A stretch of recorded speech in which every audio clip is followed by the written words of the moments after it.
Bearcat Bounce Podcast, back at it again. Happy Monday, everyone. It's a Monday while the Bearcat basketball team is still playing past spring break. How about that? It is a Monday where football will be back this week. It's a Monday as well where we have a very special guest to break down Bearcat basketball, old, new, past, present, future, everything as you will. And yet again, it's a Monday where I get to welcome in my guys, my pals, the trio that joined me in breaking down everything Cincinnati Bearcat top to bottom. That's right. Without further ado, Mr. Aaron Smith, Chad Brendel, Ryan Royer. Gentlemen, how are we? Delightful. Delightful. How about yourself?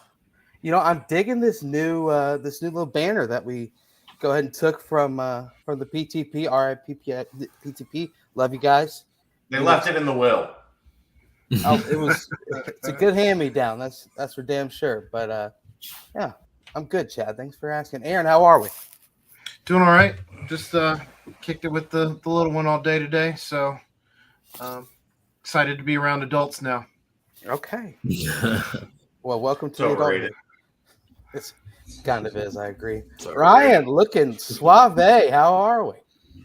Just got out of the shower, hit a little workout, so had to rush to get on the show, but feeling good. Excited to talk to Kane, get to learn something about him. Let that image seek in all you crazy people out there. But you know what?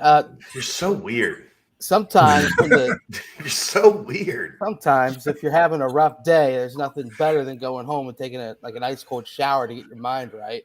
Mm-hmm. What one of those rough days might be because of your car breaking down. You need an oil change. Something rough happens. That's why you got to mention our boys over at Danco Transmission and Auto Care. Danco Joe, our boys. You can go get Galactic Fried Chicken, but you can't get there if you don't get your car fixed over at Danco Auto Care and Transmission. So, you know what, guys? I got to mention Danco Joe, but I got to mention the guy next to me, Kane Broome. Kane, sir, how are we?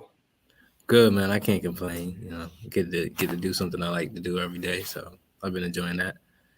How everybody else doing? Hey, we're doing. But Chad, I'm gonna let you take an official introduction for one Kane Broome. Take it away, Chad. One of my guys, one of my favorites, Bearcats over the years. What people don't understand is like when a guy in the old days, when a guy would transfer in, he'd have to sit out a year. And when he had to sit out a year, that would mean there would be time, like before games, that he wasn't out on the floor. So he would be stuck talking to me. And then we would get to know each other. And then I would get to know his dad and know the family. And that was fortunately the case with Kane, a guy that I grew to know really well and loved having in the program, loved watching his success as a Bearcat, loved keeping up with him as life plays out. And I know we had him on back last summer getting ready for the tournament. And it's awesome to have him back here. Again, Kane, welcome back, my friend. It is good to see you. How is life? I appreciate it. It's good, man. Just on a new journey, trying to figure this coaching world out. It's different than the playing aspect of it, but you get to find like the love for it again, kind of over and or just on the other side of things. So I just been trying to focus on that and trying to give all that my attention as far as because some days you like, oh, I want to play, and you kind of go back and forth with it because it's my age, but I'm kind of getting over that hump of finding like what I love in that side of it. And the last 2 years been pretty good for me as far as getting around some good talent and helping develop them and just getting them ready for college. Update people on where you're at. Let people know what you're doing right now. So I'm at St. Thomas More, which is boarding school on the East Coast. And on the East Coast, it's like pretty big on prep school as far as like getting prepared. And we had a group of guys. We had a few seniors, but this group was more juniors, and just trying to get those guys ready for college. We had a pretty good season this year. We could have been a little bit better, but the juniors, they had a pretty good year. One of the guys on our team was a senior. He actually from Cincinnati, and he's going to end up going to Stonehill this year. So that was good for me too. That connection there, he was a Bearcat fan, so it was pretty cool. When are you gonna when are you getting some Bearcats up there at St. Thomas More, sending them to Cincinnati? Let's go. I'm sure Wes has been like, I'm "What's up, trying bro?" to. Yeah, no, I mean, we got a kid that is a top 25 kid, and I'm trying to kind of. Yeah, I know Wes was trying to, get the season going and keep his mind on that. So I didn't want to pressure him a little bit because the kid just kind of blew up this year. But I'm definitely, I'm in here trying to push it, but I also want him to, go through his recruitment and have his time. Before we dive too much further into, I mean, your playing days and everything, talk a little bit about the prep school route these days, especially with a lot of just changing in the entire recruitment of players overall, whether it be JUCO, whether it be transfer portal, whether it be everything. Where does the prep school route fit into all of this? So I mean, it originated as like to help most people with academic struggles. So like we kind of here that's more so where we like to kind of get juniors that can kind of reconstruct their careers because they might have the talent but they don't have the grades just yet. So it give you that extra year of flexibility to kind of qualify and just make up classes that you might have BS'd around in and your freshman sophomore year. So but now it's kind of it's with COVID it kind of became like kind of like a portal in the sense of like those guys who were seniors that kind of didn't get to play that year flooded those prep schools and things like that. So now just it's more basketball. I like it.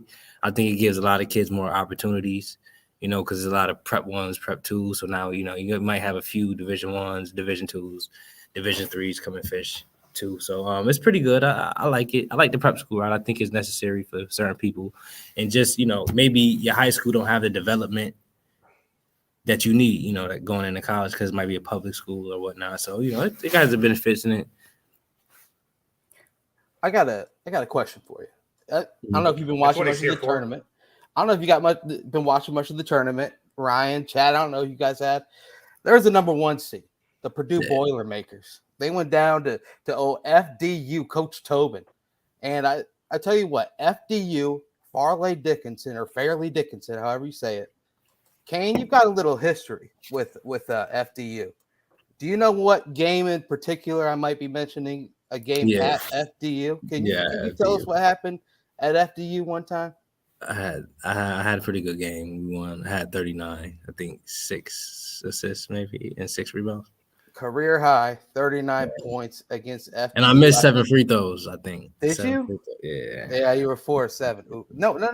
You were 4 of 7 from 3. Free throws. Yeah, 15 of 22. I mean, 22 free throw attempts. We'll let you miss 7. That's all right. No, so what's crazy is get to your question though. Get to your question about that game. Explain that day to me. Career high 39. That game was just I can't even tell you. It just felt like another game. I just was getting fouled a lot, making shots. But I watched that game, and credit to them. I like to see that. For that conference one, and personally, like that Coach Tobin. He's real close with my head coach, the guy that I play for here, and he actually recruits out of here nonstop. So he was here last year, but at his school, his Division 2 school, recruiting. And then to see him get the job, and get to the tournament and get that win, that was kind of dope. So let's get to this weekend. It made me think about the time we lost, and I ain't like that. So I was like, I ain't watched the rest of the games for that day. Let's get to this weekend. You had a chance to hit out to Long Island and check out the Bearcats and Hofstra. Just take me through the experience, getting to watch this team, and kind of your initial thoughts on getting to see them as they've progressed throughout this year. It was good to see them. It was my first time seeing them in person this year. I mean, you've been on the inside of those pickup runs, so it was good to actually see them play against some other people. And throughout the season, I think they definitely progressed and became better as a team. I think right now they still kind of figuring it out. Like they could, if they were in the tournament, I think they probably would have got a 1 or 2 and made some noise. But it's just a process, you know what I'm saying? I think, personally, I think a lot of people, even myself, just you want to win right away, but it's a process. It's just like anything else. So I think, those guys are figuring it out, and it just so happened it's towards the end of the season, unfortunately for us as fans. But a win, though. I mean, taking a win at Yeah. Hofstra. It was a walk-away win, honestly. We had a few possessions at the end. We kind of got sloppy a little bit. But it was a walk-away win, so, you can't really complain about that. And, you just got to take that for what it is. Because that Hofstra team was a pretty good team. Rutgers wasn't no joke this year in itself. They was a bubble team who probably should have got in. So I think, that was a pretty good win for Hofstra with them coming home and having, that win on their back, and for us to go in there and kind of handle that pretty easily. We got to give the guys credit. What do you think of Wes's system? Do you watch it and go, boy, I had I a do. lot of fun doing that, man. I like it. But what's weird is it is different from me now because what we did, you get what I'm saying? So I look at it from both sides of the fence, like, yeah, I like that. But then, sometimes it's like, damn, I'm looking at it from like, if they did some of the things we did, which, offensively, I would have, probably been a little bit better in that system. But it's, I like me and Kev was talking about it this morning. It's pretty good to see both sides. You know what I'm saying? Like that is expanding to that. People always talk about the matchup zone. Explain to people how hard that thing. I don't think people understand. They think zone. They just think like standing around in the 2-3 and waving your arms. No, explain to people how difficult the 25 was, because it's not easy. I think you gotta have so even with my guys, I tried to not do 25 because I understood, like you saying right now, how much goes into it, and you can't really just teach that in the amount of time you have with high school guys. But the communication for one is, which a lot of guys don't really do. Like they talk, but they do it as coach is making you. Like the communication to me was the first thing that you gotta communicate with each other. You're a quiet guy. That's not easy for you. And that's, but on the court, it came out because that's, you had to, for one, to be correct on the defense. So I think that was the first thing where, you have to be on the same page as guys and know, and trust them at that. I know if I sell out on this switch, and I'm going to get rolled out. When I'm going to roll out, and I'm going to have a guy on the wing. And we just trusted that every time. And it just so happened that the guy that I trusted, he trusted me, and vice versa. And we kept going on through the 5. So I think that's the part that people don't see. They just look at it oh, they put us in a zone and we just switch everything. No, you got to believe those guys going to be in the right spot, and that you're going to take that guy's spot and make it happen. I know your game's different than Dave, but you do have to watch how the freedom Dave gets to Julius to play with the ball and create and be creative and use the step back like he does, and kind of use that floater in the mid range. All things that you were really good at. I know you're looking at that at times going, that would okay. Yeah, no, I do. I see it. I definitely do. But I take it for what it is. I can't go back. I know. I'm just saying. For me personally, I just try to look at it for them. If they get the freedom to do that, and I like that one for them. You know what I'm saying? Because like I said, I got corrupted up here after my sit-out year. It wasn't about just that to me. So it was I was happy with just the dub at that point. We was winning so much games. It was just I'd rather win than But I had my days where I got my, got my dad Julie, my Dave on, so it was pretty cool. Yeah, we'll talk more about those. But so talk about that transition year, because right now the landscape in college basketball is pretty insane with not only NIL but also the transfer portal in general. You being one of the OG transfers, I guess we can call them now, where you do have to sit out that year. How tough was that to contemplate the transfer, A of all, and then B of all, how tough was that sit out year, and then also tell everyone why you decided on Cincinnati too. Cat. So, like after the thought of transferring, like the sit out part wasn't really like a bad, like it didn't really cross my mind too much until like when it was time to decide where I was going to actually go. Because at first, you just like, oh, I'm gonna go to. It's like being in high school again, kind of like, oh, I'm about to pick what school I'm gonna go to.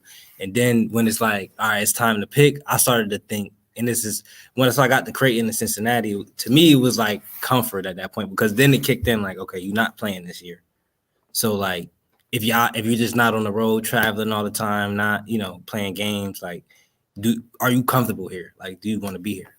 Like, so, and that's ultimately why I felt more comfortable in Cincinnati on my visit than I did in Creighton. So that's why I went to Cincinnati. And I was just more comfortable with Mick and Savino. So, and then when I came with the guys, with Troy and Kev and Jake and all those guys, I felt pretty comfortable. So I was a pretty elite group of guys just as people. Mm-hmm. Gary, Trey, like the whole group. I imagine as somebody coming in, like they were always seemed very welcoming, seemed like, they hit it off with new guys pretty quick to where it was easy. Yeah, and that to me that was a big factor. Like it had, and not to say that other schools don't, like, because I just don't know about it. You know what I'm saying? Right. I felt like the culture was felt. You know what I'm saying? It was more than like just basketball with it. And you see it with us because we, like you said, like Chad said, we pretty tight with Chad and we keep in touch with him. So he sees it. Like when we come there, we see Chad. Like he sees we always together still to this day. So to me, that kind of already had came out before I actually got super cool with these guys. And, and from the older guys, like too, like we still in contact with those guys. So that's a big part. That was a big part of me being like, I could stay here and I don't got to, feel like I'm 10,000 miles away from home. So that was a big part of it. And you can come back into town, and the minute you come back into town, it's like nobody's skipped a beat. Yeah. So I loved it. My parents and my family, like they want to go back every year just to, feel that. So I think the transfer portal year helps with certain situations like that. But if somebody is like, so say you might have a guy that's NBA politics, right? So like you might have a guy who's 20 years old, who's a sophomore, right? Who's pretty good. He might be averaging 24, 25 points at a low major school. Right. If he gets in the transfer now, like back then, his chances of going to the NBA goes down. It's clock, yeah. Because the clock, right? So now it's like, okay, what if I got this guy who's even as a coach, I might think like, well, damn, I got a kid. He averaging 16 as a freshman, 17 as a freshman. I already know he going. Like maybe you should, That's just me because I'm a player too. So maybe that's just how I would think. But like on that side of it, it works because now what if he goes to Kentucky and plays and he starts and he averages 14 as a sophomore. He can get drafted because his clock. But if he sat out a year, things would change. So I think it helps, but now it's like, okay, now if you're not ready and you get there, you lost a year and they might recruit over you. So it's tough. It's a tough decision. Like I said, as a kid, I got a kid right now who played with us last year who's transferring. So, he's just trying to figure out that situation. I'm kind of helping him and just letting him know, like, it's tough, but you got to, just be willing to look at everything. Like I said, like I looked at a situation where am I comfortable living here? Check. Do I think it's gonna be minutes for me? Check. And I went down the line, and ultimately I picked the right spot, I think. So, I mean, Omaha, Cincinnati. It's kind of it is a little different. It is a little different. But I don't know why you're talking about. Creighton. No, you missed it was a word play. I said I don't know white you're talking about. Oh.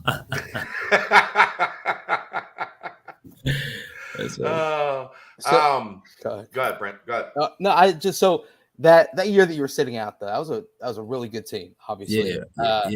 Top to bottom. Yeah, and you were out there practicing with them each day.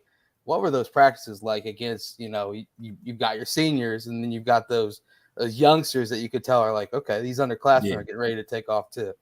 Yeah, no, it was good. It was definitely some battles every day in practice. We went red squad, black squad, And, we talked junk every practice. And I think that's what helped us. Like, it was definitely competitive practice. It wasn't, one side dominating all the time. It was, and on top of Mick being on us. So, like, I think it helped us. With going in that one team kind of helped us go. My last 3 years kind of ran off that. The next year we won another 30, and then like 27 a year after that, 26, one of those. But I felt like that team is what started that run, like those practices. And then obviously you start playing. You've had some pretty damn memorable games, man. I mean, obviously the game at Tulsa. Mm-hmm. One, your senior year, you hit a couple of big shots against UConn. I guess when you boil it down, and what kind of are like a top 2, top 3 biggest moments or memories that you have just on the court wise in games? I would say the number one would probably be UConn, just because it was at home, and it was at the Excel Center at that I live like 5 minutes from there, so that obviously Tulsa, because I kind of blacked out, and I like the Houston win, the Houston championship senior year, kind of. Okay. That was a big one for us. I thought that because they got you on senior day. Yeah, so that was you guys were hell bent on revenge that afternoon. Yeah. What's it like playing with a guy like Jaren on a day like that, where he's just not going to lose? No matter what happened, he was not losing that game, no matter what. No, it was. I know it was. Jaren was a competitor. I love playing with Jaren. Like he wasn't really a talker like that, but you just knew like when he had a switch, and he would just tell you, like, I need the ball. Like, give me the ball, Lord. He has still confidence in dudes. That's what I liked about Jaren too. Like, he wasn't just all about himself. So Matt's got a good question down here. So you just briefly mentioned red and black team. I want you to give us a breakdown. Who's on the red team? Who's on the black team? And kind of how did the games go throughout the season? It was. I think black was. Now some of these guys are interchangeable because like it was more than 10 guys on the team, right. But like the black squad was generally starters. Yeah. It was Kyle, Gary, Troy, Kevin, Jaren. No, Jacob. Yeah. And then it'll be me, Justin, Jaren, Trey, and Nas. Pretty good second unit. Yeah. So second unit. it was a good game. I ain't gonna lie. In the summertime, they was getting us like at first and then by the time the season started, we was right there with them. Okay. Yeah, I mean, you kind of carrying the load for some of those, if I remember Mick saying correctly. So yeah. Props to you there. And then so your senior year, obviously, you guys are able to have some case base. You're right. What the damn roster's right. So your senior year, you also were able to go on the trip. What was the preseason or not preseason, the early season tournament that you guys went on? You were on all tournament team, had a career high as a Bearcat, I believe, on that trip against George Mason. Kind of talk about how that beginning of your senior year and kind of the transition and then the ownership that you took on. Because, I mean, obviously, Jeremiah Davenport, he moved into that 6-man role a lot like you did in your senior year, kind of just that offensive spark off the bench. Kind of mention what that meant to you to kind of own into that and buy into that. And then if you've kind of seen Jeremiah try and do that as well this year. I just, it was about the team, at that point. It wasn't about me. Like, I was doing it for a year already. So it wasn't really different to me. I felt like the first game of my senior year when I started, I not anyone else, like just personally, I felt like I put more pressure on myself that game. Just because it was just like, oh, I'm starting now. I got to do this, do that. So, but then like the next game, he was like, yo, just going to play the same exact minutes, just you come off the bench.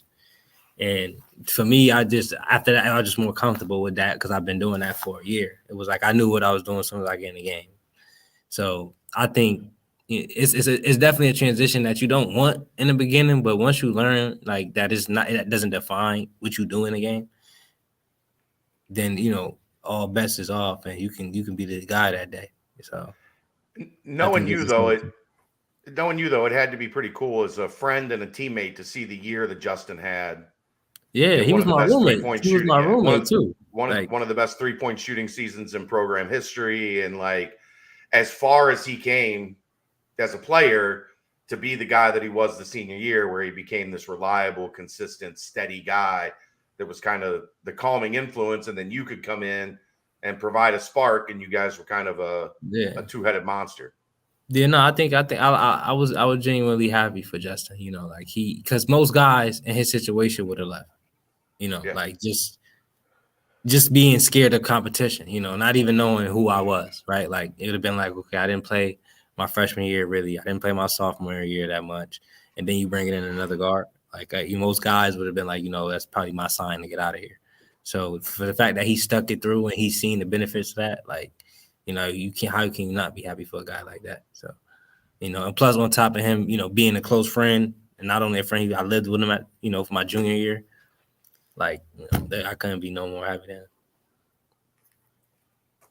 So then, kind of talk to me about this 3-point jump that Justin made. Did you kind of forecast that coming? I mean, it kind of took me by surprise. He just nailing it. Not really, because I felt like the year before he just worked on it. Like it was just something, because I felt like his whole game just switched, kind of in a sense of like he was still attacking, but before that he was more downhill. Like he was trying to get downhill more. And then he just, played a calmer game, shot his three when he was wide open, and it shot his percentage way up. So game winners are always fun. Dave had one earlier this year. I mean, he's kind of been in the mix on a couple, earlier this year. You had a big one in the AAC semifinals against Wichita State. Do you remember that much at all? Can you break down what you remember? I almost lost it. I almost lost it, like slipped, and then I got it back, and I did the same exact move, and got to a layup, left hand layup. Was Wichita kind of thinking that it was going to be like a pick and pop for Jaren, did you feel, or was it kind of you? I don't know. I'd be watching it over, and it was wide open. So I don't know what they was thinking, because it was like, and I'm left-handed, so this just give me the whole left side. It was just, I wasn't going to reject. I wasn't going to not shoot it. So, but that one was another one. That would have been my third. I would say. I remember that one. Okay. How much dislike was there against Wichita State? Just from the game at Northern, where there was a little, they break the home win streak. It was definitely we. It wasn't like. I think it was more though that it was a double loss for us, and it was at home, because we just had lost to Houston. Yeah, and we came back home and lost that one, so we felt that one a little more than we felt Houston. And there's a little post game was a little. The handshake line was a little. I didn't even notice that. Like I was on my phone after, and everybody was like, "Yo, what happened with the coach?" And I'm like, "What you talking about?" Because we got so much energy because we won, so I'm not even thinking about that. And they like, "Yeah, he bumped you." I'm like, oh, "Damn, wish I would have known." Well, we all know what it was about, but we ain't gonna talk about it. Yeah, we do know. I mean. I would have did a little more if I would have knew what it was. I would have did a little bit more. We'll let that. We'll tell you later, Ryan. Ryan's like, I want to know. We'll tell you later. Yeah. You got any questions, Royer? Player to player. Ryan was Mr. Bearcat. For real? Yeah. Yeah, surprisingly. Remember the football games? They'd show the guy on the sideline that never played that had the face paint like all the way down. Let's just say my career was a lot like your redshirt year, but I only had one. He had 5 years of a redshirt year. Yeah, I still got some eligibility left. Who's your How long go-to has it guy got on the team? You said who was what? Who's like your go-to guy on the team, like your best bud or something? I can't even tell. I can't pick one person. You can't? Who are some of them? I would say All of them? Yeah, like pretty much. I mean, like That team was tight. That team, yeah, like, those teams were close.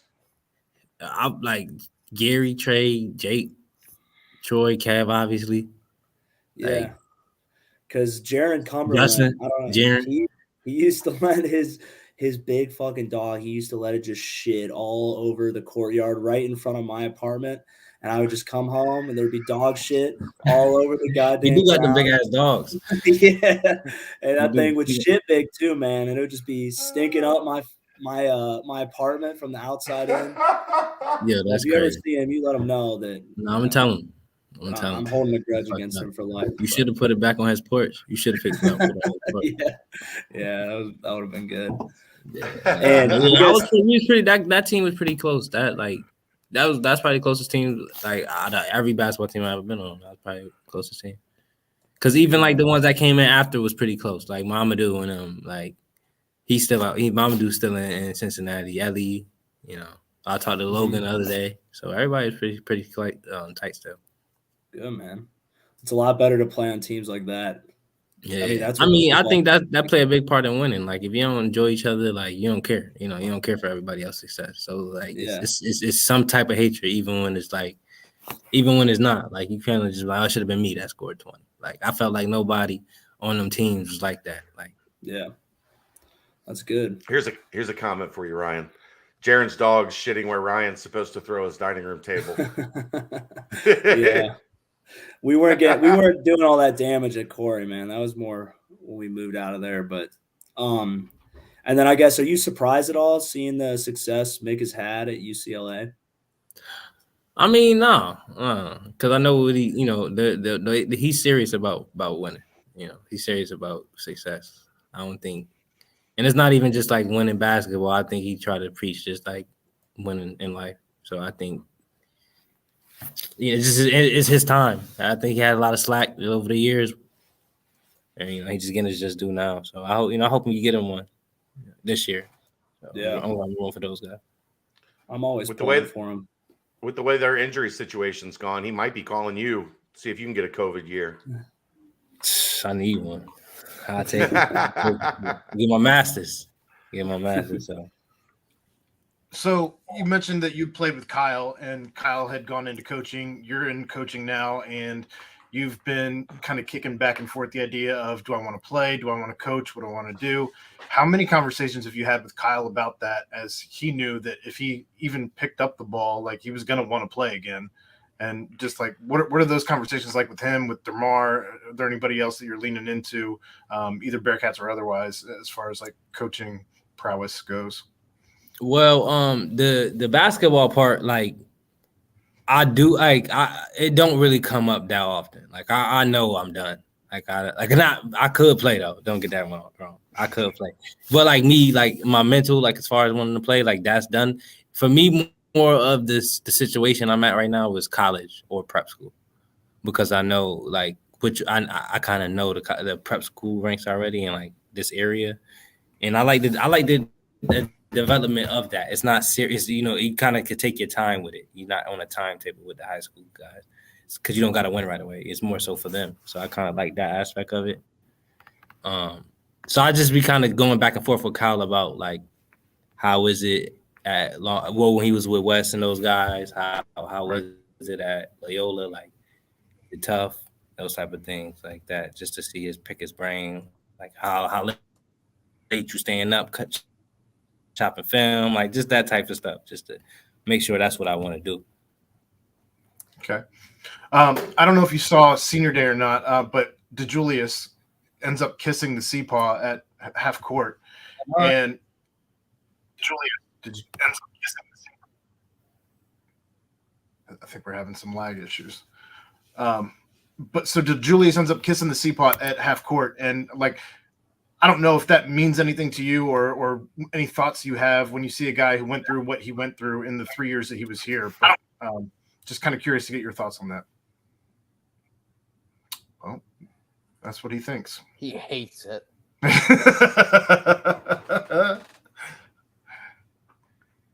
Terrible. All right then. Well, Aaron was froze for a second too. Maybe it's a StreamYard thing. maybe. Scared him off with that questioning.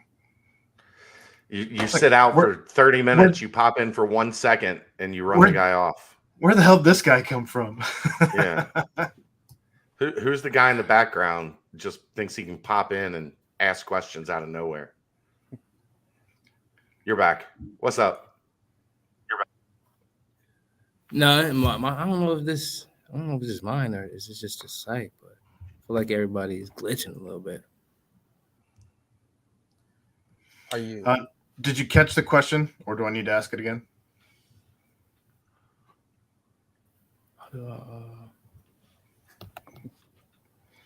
Can you hear us? Well, okay. I'm going to ask questions like they're supposed to be for Kane, and Aaron, you're going to answer them like you are Kane. I'm not going to be good at that.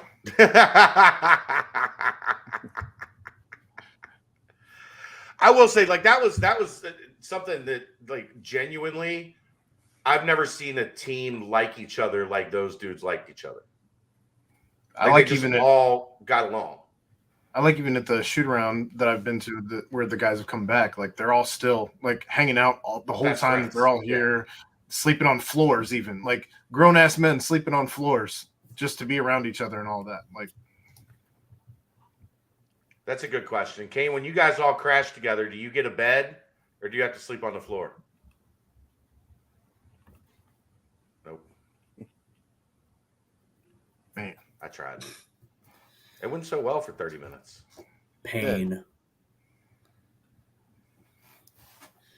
I would guess Kane's a team guy. Like he would crash wherever was open. Maybe a couch, grab a couch, something along those lines. I think he would too. Yeah, you know, Jake's asking. Jake wants a bed. Troy wants a bed. How about now? You got us? Yeah. I just heard on my phone. The iPhone. There we go. All There right. we go. So when you guys all come back into town and you're all in a big house, are you I'll sleep on the floor guy? Because I'm guessing like Jake wants a bed, Troy wants a bed. I can see Kane just like, I'll sleep wherever, man. I don't care.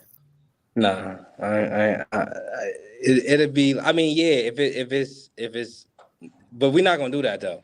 We're gonna make sure everybody sleep pretty good. So it'll just be two houses. There we go.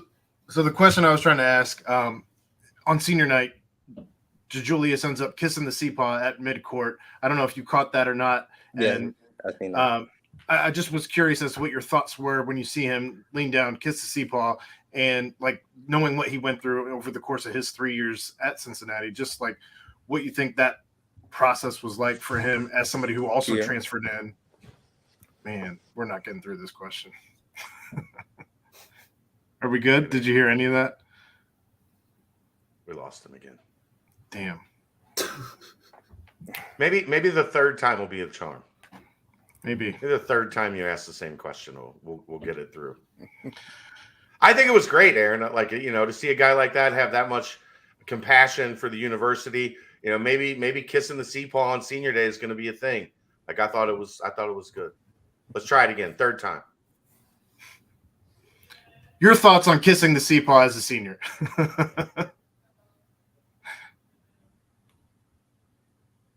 Nope. Can you hear us? Mute, unmute. Yeah. Yeah. Well. Yeah, it was on mute. There you go. You're back. Okay.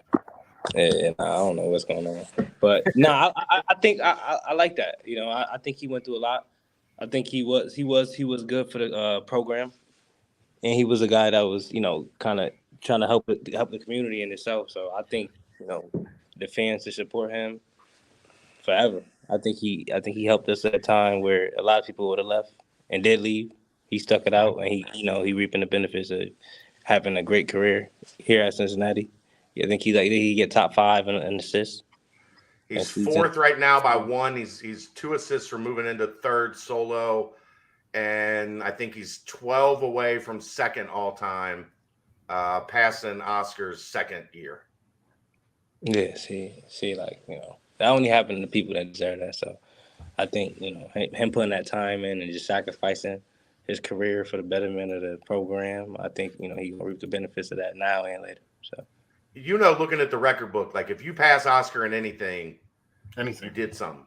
You did something. Yeah. It could be literally anything. Yeah, I think he displayed like his presence in the program. Like I think he definitely had the year he's supposed to have after sticking it out like that. So I like Dave. What are your thoughts on UC going to the Big 12? I think we gotta get ready, but I like it.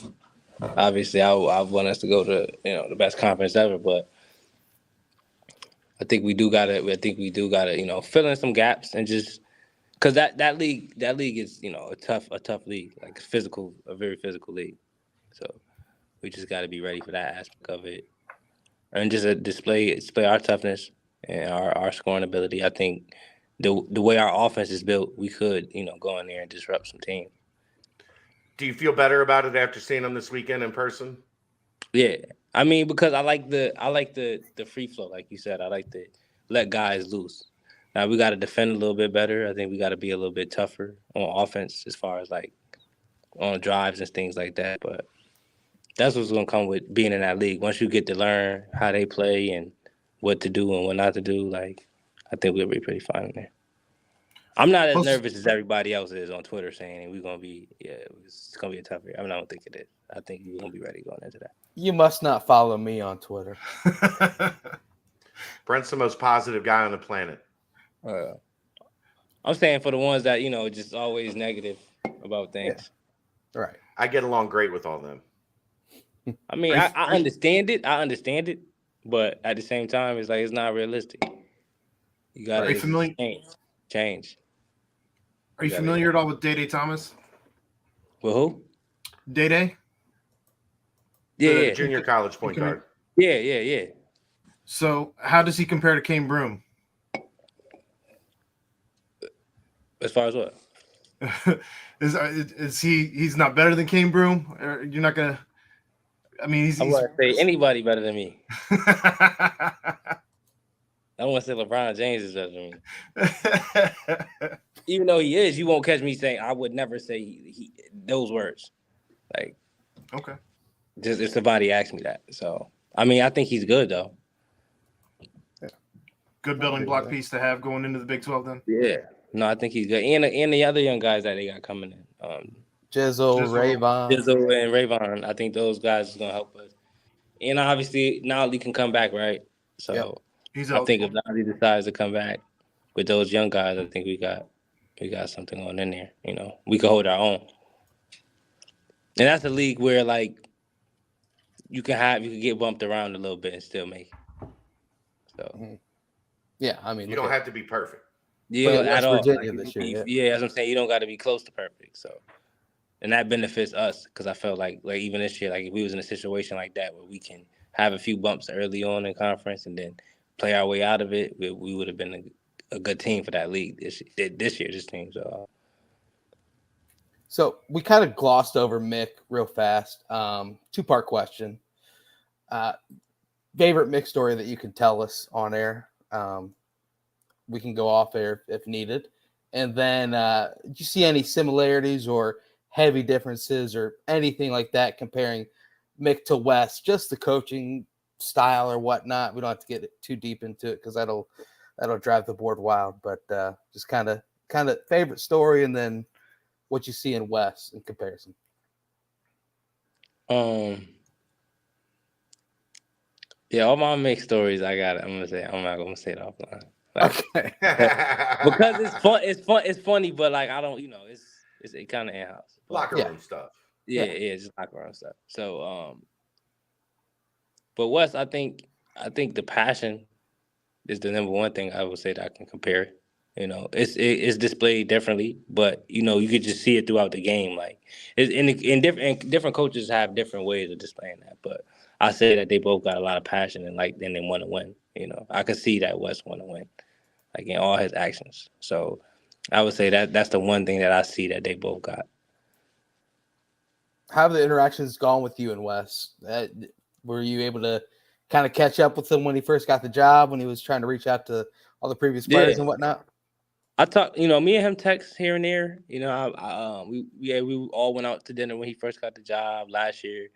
We all went out to Holy Grail for the event, and then I ran into him after the game and just had a few words. He just he's very helpful. He tries to help me throughout this process. He always telling me if I need something, reach out to him, and he's just reaching out. Period, just trying to make sure that I'm doing this and staying focused with it. So yeah, I think I got a pretty good relationship with him, with Chris, and Mike. Mike Roberts played in this conference that I coach in. So I stay in touch with those guys. So, do you know Matty Mills? You know who? Matt Miller that works on the staff. Matt kind Miller. of little shorter guy, dark hair. Mm. If I tell you, younger dude. Yeah. Do you know who he is? I know him, but I don't know him like personally.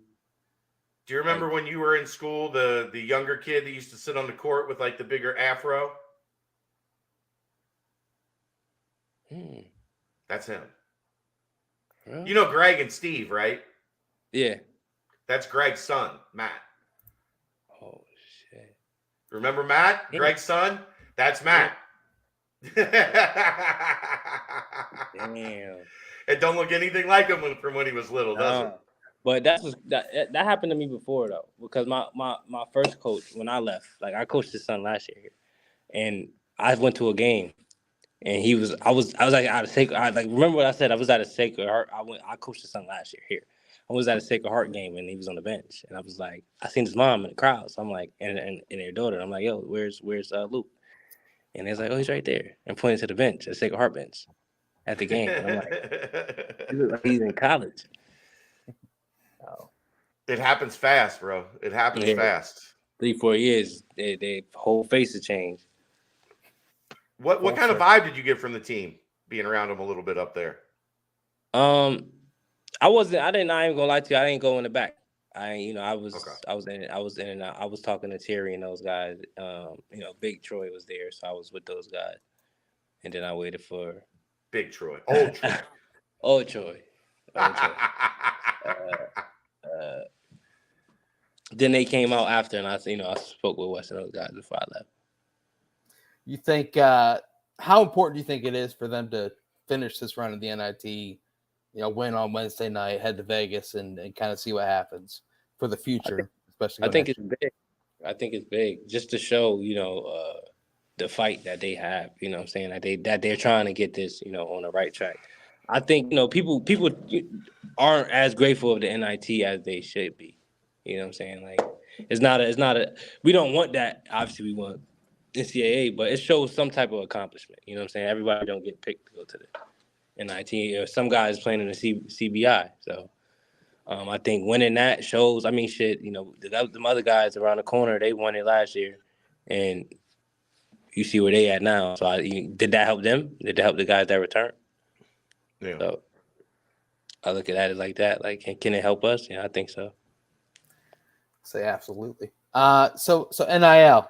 What are your thoughts on that? And do you think you'd be able to kind of capitalize if you were still a player on the current roster? Yeah, I think we would. I mean, if I had my team, yeah. If I had my same team, I would.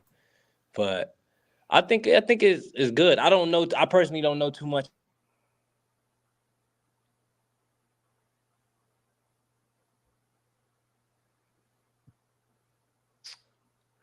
All right. Yeah. Well, yeah. He doesn't know too much about it, Chad. I think is what he was getting ready to say. I think he would like to have had the opportunity to make some money. Yeah. Kane would have been a marketable dude. Oh sure. Yeah. Oh yeah. By name For alone, sure. he would have had some type of walking stick or like cleaning. Yeah. Are you back? Yeah. All right. But yeah, you would have owned the NIL era. Let's just be honest. But Yeah, I would have probably been pretty good in it. But I just don't know how it goes though. Honestly, as far as like the way they get the deals, how you know who could bring it to you, all that type of stuff. I feel like is I don't think a anyone little knows. tricky. Yeah, it's a little tricky. I think I don't know. I like it though. I just wish it was a little earlier. For sure. Got a little bit of something. So I saw you had some stuff on the player's trunk for sale a while back after you left Cincinnati. I don't know if you're familiar with what the player's trunk is. I'm assuming you're familiar. Where you sell your old gear, right? Yeah, I never had nothing on there though. Your name was certainly on it. I mean, unless I gave something to somebody and they selling it. I guess somebody was using your name, image, and likeness to sell your old gear on the player's trunk. Yeah, I don't know. I ain't never sell nobody nah. You might want to check your storage container. Yeah, Make sure all your stuff's still there. And see what Pop's been up to. they got. I know one. No, because I pretty much know all my jerseys. No, I don't. It was like warm up shorts and warm up pants and backpacks and like that's where they like. I know like Jaren's had stuff on there, and then your name came up, and it was like I believe the sizes were all like small and medium, so it made sense as you've been the skinniest dude on the team at all times. So yeah. Well, he bulked up. You bulked up. Yeah, for sure. I was definitely still the skinniest though. That's how you went from small to medium, but medium. Nah, yeah, I don't remember. I never used that. So I must have somebody. I mean, somebody was like I said, somebody was selling your stuff. I don't know. Hopefully they got something. All right, man. We kept you here for an hour. You promised us an hour, so want to thank you for joining us. Thanks for reliving some of the old days and giving us some thoughts on being around the team a little bit this weekend. Seeing them get the victory in Long Island and advancing. Are you headed to the middle of nowhere, Utah, Wednesday night for round 3? Yeah, I mean we're gonna get that one and then get to Vegas. But you'll meet them in Vegas, right? You gonna go to Vegas? I wish I could. Unfortunately, wife's still. Oh yeah. We are at 84 days in the hospital. Okay. So I think she would say it wasn't a big deal, but she probably wouldn't be real happy with me if I went to Vegas for 4 days. So yeah, no, you can't. I'm trying to stay married, Kane. Yeah, you can't. Watch it from there. I'll watch it. Would Kane Broome go to Vegas? Honestly, maybe. Because if I'm debating on going to the Elite Eight game. If you because then you just stay a couple days afterwards. Yeah, if UConn plays UCLA, I'm going to go to the game. UConn, UCLA, and you know how close Mick and Danny are. Yeah, and Darren and Danny especially being high school teammates. Mm-hmm. I love Danny. Like I don't know how much you know him. I love him. So the kid that I have, they're on him hard. So he's up here all the time, and those guys, and we down there bringing him watching some games. So I got to know him over the last year. So I like to see that they having success too. I wish more people knew him off the court. Yeah, no, he's a good dude. His whole they actually good dudes. So yeah. That's why I like it for him. And just to see and I'm not even judging them off of personal. Like there's another guy on staff that's from an older guy like around your age. He played for him. He played for him too. And it's like some type of it's like a father figure that the big Hurley is to all these guys that you can tell he changed a lot of people's lives. So I got a lot of respect for him. Danny it's so funny, like how much of the nicest, softest spoken, genuine human he is. And then until he walks on that court, it's totally different. It's like two different people. He's a crazy person. I love it. Yeah, I love him. He's one of my favorites. Yeah, that's a tough. I'm not gonna lie. I hate to say it, but I'm going with Mick once that game happened. But they both have tough ones. I mean, Mick's got Gonzaga. and Danny's got Arkansas. Like that's by far the toughest two pod games. left. I think I think those are the toughest two games in those Sweet 16. And It's gonna be fun. And the other side, but that's a good game. I think those are the best two games remaining. Yeah. Oh, And then I think if they get past those two games, I think that's the best game until the championship. Man, that would be tempting to go out there and catch them on Saturday and stay till Monday. That would be tempting.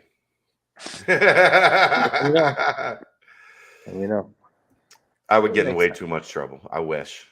Vegas would make sense. It'd be a great little meeting spot. Dang. Kane's deep in thought on that because you could get a ticket. Yeah, no. You could get a ticket. The ticket, yeah, that's what that last thing you think about. It's just like all you got to do is hit up Nate. You know Nate will get you on the list. Yeah. Nate would. Nate runs that whole thing now, Kane. He does. I was out there this summer for vacation, and we stopped by, and Nate was in control of everything. Nate had all the keys. Nate knew where everything was. Nate knew how to get you into buildings, out of buildings. Like Nate was running the show at UCLA.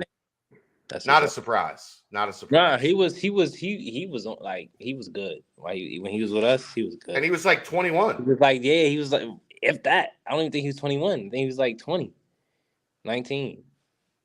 And then you guys probably tried to get him to go out, and he's like, I can't go out. Nah, he went out. He went out a little bit. He wasn't going out like us, but he went out a little bit. I'm just kidding. Nah, Nate was cool. I think you know who you should get on here? Give my man some love. Who? You gotta get Jackson on here. You remember Jackson? Bart, yeah. Bart and I are tight. I haven't heard from him in a little bit. He in Cincinnati. Is he back? Yeah. I know he was bouncing around coaching a couple different places. Yeah, he was at Sierra Canyon this year, and then so he's trying to figure out is he going to coach back out that way. So I think he's been kind of sticking around to see what will open up. Tell Bart to hit me up if you talk to him. No, I will. I'll call him after this. I haven't heard from him in a little bit. Like I used to hear from him all the time, and then just kind of faded. He went that shit goes. Out west. Yeah. Plus, he was out there with Rayvon, so he could tell us a little bit about Ray this season. What was have you talked to him what it was like with Sierra Canyon this year? Nah, I didn't. I ain't asked about that. I ain't want to. That's. We'll get him on, Brent. We'll get him on. But Bart's my guy. I love. Jackson. I don't know how. For him, I always think about people's situations. Like I don't know how it ended. I don't know how. So yeah. True. If he back, then he. Very right. Very thoughtful. Season's over. Like out there, And I think that's like a real situation where they got like 6 dudes on staff. I think. Yeah, they do. You get what I'm saying? Like I don't really. It's like a college staff. Yeah. So. I think it was more of a probably like a showcase situation for him to get seen, be around some talent. No, we've got somebody next week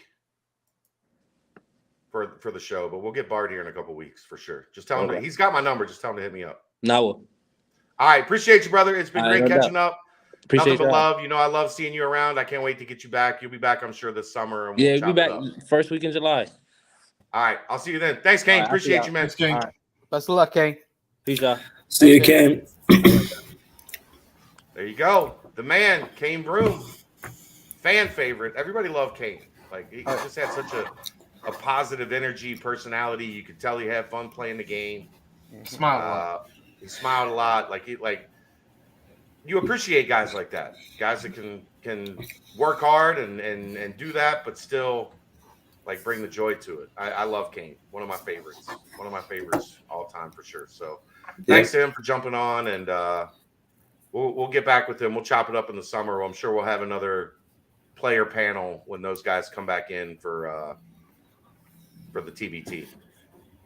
Gosh, Kane battling through adversity with his internet situation too. Gotta love that, man. Hey, he didn't quit. It's a real one. No quitting that guy. He did not quit. A lot of guys would have just clicked out and never came back. Been like, sorry, y'all, my bad. Shoot you a text, be like, hey man, next time we'll get it. Yeah. But I think Aaron's motioning for a quick paper supply time stamp there, Chad. Get it out, Brent. Get it out, Brent. Quick Paper Supply, your local and family-owned restaurant supply company for all your non-food products.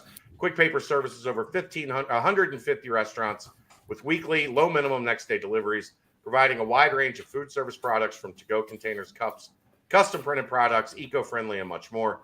They also have cleaning and restroom supplies for all your janitorial needs. Call Nick 513-470-2029 and reference Bearcats for 20% off your first month of purchases. There you go. It's Kane Broome. Kane Broome. Yeah, I tell you what. So I was broadcasting high school sports in Indiana during his senior year for the most part. So I would have broadcasts and then not watch the game, turn my phone off, do that whole thing, and then wait until the game would end, and then rewatch it on ESPN3 or whatnot. And that Tulsa game when he went off. I started watching it in my car on my phone on the way home, and I ended up sitting in. Yeah, well, I mean, I'm a really good driver. And then I was so gravitated towards it that I watched the entire game just sitting in my driveway before I went in because Kane had that crazy ending, went into overtime, he knocked down to 3. Some of the better memories, of course, of him just going off, and he's a Bearcat, like you guys said, just did everything it took to win. Always had a smile on his face. It didn't seem like anyone ever hated him. It seemed like everyone always loved him. So awesome to have Kane Broome on the show. There's no doubt. All right, let's keep it moving. Well, I guess we'll touch on the game. This Saturday, obviously, it was a big dub against Hofstra. I don't know what your guys' feelings were coming into the game against the Pride, but it kind of had that feel right from the get-go that it was going to be controlled by Cincinnati the entire time. It just feels like this team's peaking at the right moment. That numerous big-time performances, David DeJulius, obviously, Landers, obviously. What kind of stuck out from this game mostly for you guys a couple days removed? Aaron, we'll pass it over to you. The more that I kind of have had time to chew on this game, like the bigs, man. I mean, when you have Vic and Odie locking in for 30 points for 19 rebounds. Mm-hmm. I mean, they did everything that you needed them to do to continue to control that game. Without them dominating the glass as they did, you're not able to control the game and the tempo in the way that you were able to. It also allowed them to do the things like points in the paint. They ended up with, where is it? 40 to 28. I mean, that's why you only shoot 5 threes. This team only shot 5 threes in the second half. I mean, it was a pretty game by the Bearcats. It was a lot to a little. Chad, a few days removed, thoughts on this? Obviously, so when you break down a little bit more, thinking about what this team is, Hofstra, that is, this is a team that won the regular season title over College of Charleston, which was a darling, and then in the NCAA tournament that a lot of people picked as an upset favorite. They did fall in the opening round, but still, fell to San Diego State. So relatively a 12 seed, maybe a 13 seed, if Hofstra would have made the tournament, winning the conference tournament championship game. But then they beat Rutgers, a team that many thought would have been in the field. Yep, beat Rutgers, had numerous wins against other NCAA tournament teams, and on the road at their house, Cincinnati just completely controlled the game. Yeah, I mean, I think the understanding of what you had to do is easy. You had to make Estrada and Thomas really, really work to get they're going to get their points. Yeah. But you can't let them do it efficiently. Mm-hmm. You had to make them work for it. That's exactly what Cincinnati did. They were 12 for 38 or something crazy. Hiccups. but they executed the game plan. Yeah. And that's how you win games on the road. Mm-hmm. Give me a second. You're good.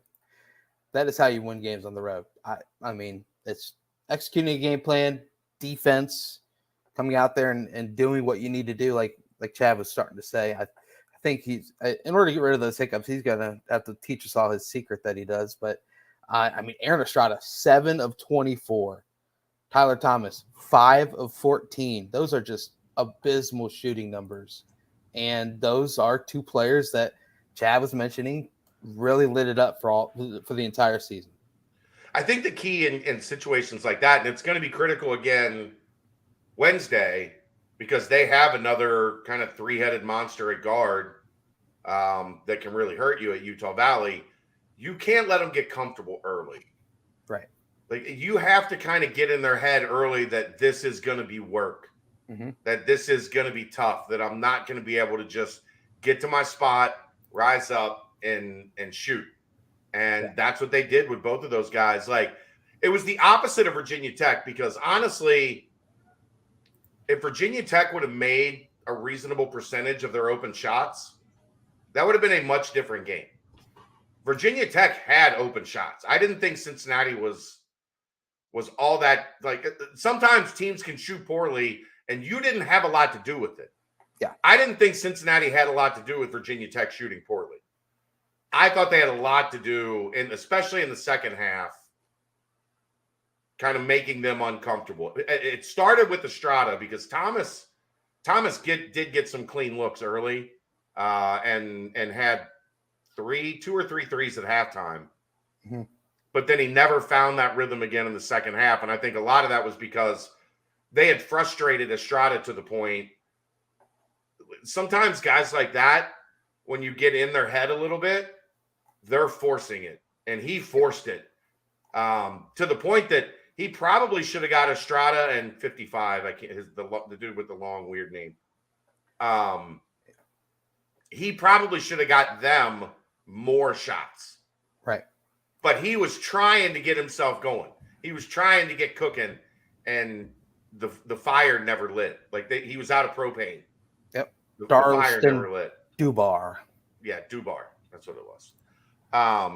So yeah, I think, just assignment defense.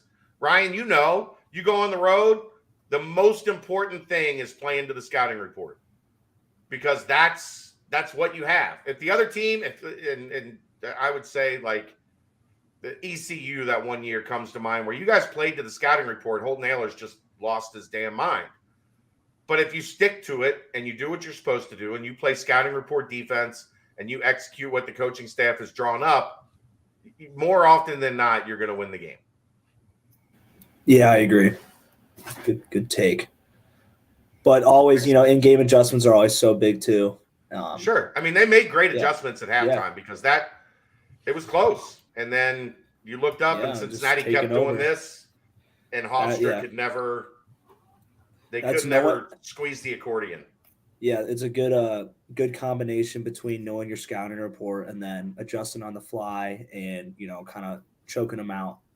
And I'm going to kind of go with Aaron there when he said play the bigs and the rebounding. I thought was just exactly what you need. You need your, like, B-level production guys. They stepped up big, and that's huge on the road. You need that. You need your consistent guys, and you need your kind of like second-tier scorers and second-tier productions to kind of step in there, and they did that with Odie and Vic. So I thought it was a good performance.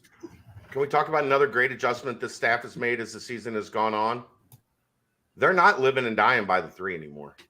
They're not shooting 15, 20 threes a half anymore. Right. I mean, if they're hitting them and they're open, they'll let them fly. Like, if it's a weakness of the other team, but they're not, like, that's not the only thing that they're relying on anymore. They are now doing a better job understanding what the other team is good at and exploiting it. This time it was they had a significant size advantage on Hofstra. Right. So be it get the ball to Vic and Odie, or be it get the ball into that mid post, floaters, mid-range jump shots, things of that nature. I think that they only had 5 threes at halftime. Like 3 of 9. So if they were shooting that at half in the past game, they're chucking another 15 in the second half. Yeah. But only 5 in the second half, like you were saying. That's what. Yeah. Yeah. I knew there was a half that they didn't take a whole lot. But yeah, I mean, it's just a matter of this team continues. And as a fan, that has to make you more comfortable than anything. 1, player development, and 2, game plan and an understanding of, okay, today the 3 ball might not be what is best for us. Right. And they're like, make no mistake, they're still a jump shooting team, and they have that in their back pocket when they need it. But dance all the dances. And this dance that they had Saturday required a different dance card, and they looked really good doing it. Dipping into your old the Mick Cronin your old friend there. Yeah. It's so true. It's true. It is so true. Yeah. Ryan knows sometimes you got to win with defense. Sometimes you got to throw the ball 35 times to win. Sometimes you got to run the ball 40 times to win. Like through a long season, you're going to face a bunch of teams that the strengths and weaknesses are vastly different. And if you're incapable of exploiting a mismatch, you increase your odds to lose because you're playing into what that team does well. Yeah, great teams find ways to step up in different ways each week. You know, they're consistently good, but sometimes when one part of the game's lacking, that other part has to step up, and the great teams always find a way to do that. Like, I mean, we got bailed out multiple times in multiple different ways throughout my career, just finding ways to win games in dirty, grimy ways. So that's, kind of you're saying that adaptability and not living and dying by one phase of the game just shows how this team's just constantly improving. Like you said, Brent, how they're hitting the stride right at the end. You wish they would have hit the stride maybe 2 weeks earlier and maybe got in on a bubble, and then they were kind of pulling off some crazy shit you've been seeing from other teams the past couple of days here in the March Madness. But, it just gives you good confidence for the team going into the off season. Yeah. Well, and also you're seeing, like, Aaron mentioning the bigs and Ryan, you adding on to it is the fact that Vic is starting to slowly get back to his previous form before the injury, which is exactly what you want to see, especially just even if it means just added momentum heading into the off season, whether it be after a championship or not. It was good to see him start to get back into that flow and that comfortability in the post. But I mean, you're seeing Landers Nolly get it in his mind that he's the best player on the floor, and then being aggressive and making sure that everyone on the court knows that he's the best player on the floor. So there's only been one sure thing in Cincinnati athletics over the past, since Kenyon Martin graduated. With Kenyon, especially his senior year, get the ball to Kenyon, you're going to win the game. There's only been one thing like that in Cincinnati athletics in 20 years, and that's the guy that Sauce was guarding was not getting the football. Right. Everything else, you're still dealing with college kids and good days and bad days and ups and downs. And, this day Dez struggled to throw the ball. And this day, Dave goes to the conference tournament and doesn't play well. The only constant that we've had in 20 years is the guy lined up from Sauce was not a factor. Nope. And throw every some other slap game, dick receiver out there, Chad. most teams did. That was the awesome part about it. By the time you got to the end of that season, the other team was like, look, we're putting our 3 out. We're putting our 5 out there. Yep. Just because we got to have a guy over there to occupy Sauce. And other than that, we don't want anything to do with looking over at number 12 or number 1 or whichever way you want to put it. And we've talked about with Ryan a million times, that changed everything. Well, guess what? This Bearcat team doesn't have a Sauce Gardner. They don't have a top 5 pick in the draft. So there's going to be peaks and valleys and ebbs and flows. And that's why you have to be able to dance all the dances. Because look, if they wanted to get in a 3-point shooting or a guard competition with Hofstra, that game would have came down to the wire. and Hofstra would have had home court advantage, and it would have been a toss-up to the final horn. Right. But instead, this team said, here's where we're better than them. Let's bully them. They bullied them on the glass. They bullied them in the paint. 42-27 on the glass. And if you look at the discrepancies, Aaron and I, you're muted there. Aaron and I talked about this on the nightcap, the day drink on Saturday. If you look at the discrepancies on Hofstra's end of the floor, Cincinnati destroyed them on the Cincinnati's defensive glass. And on the other end, I think Hofstra had 16 defensive rebounds to 11. That's my favorite stat. My favorite stat of the game. Cincinnati. It was almost 50-50. Like 2 more offensive rebounds, it would have been 13-13. And you just never see a team get 50%, of their misses. It would have been 13-14, but yeah, that's really what I mean. Yeah. No, I agree. Well, that also lies in the fact that it's a mentality. And I think that when playing a team like Hofstra, a team that, has the ability to kind of, I don't want to say shock you by coming out and being like, the first 10 minutes being like, oh shit, these guys are hoopers. Wes mentioned that he, coming from UNCG, he knows how hard it is to make it even to the NIT, which how good these teams have to be to make it to the NIT, which is why I think he had the team so laser focused for this game at Hofstra, where you could just kind of roll out of bed and think, hey, I mean, we're heading to the Big 12. We're playing this team. It's crazy to me that Hofstra and Utah Valley weren't ranked teams in this tournament. Like, how were those two teams not top 4 seeds? Well, because as you mentioned, Hofstra would have been a 12-13 seed in the NCAA tournament. And if you look at Utah Valley's resume, they would have been a 12-13 as well. They had scalps, like real scalps. They've got monsters.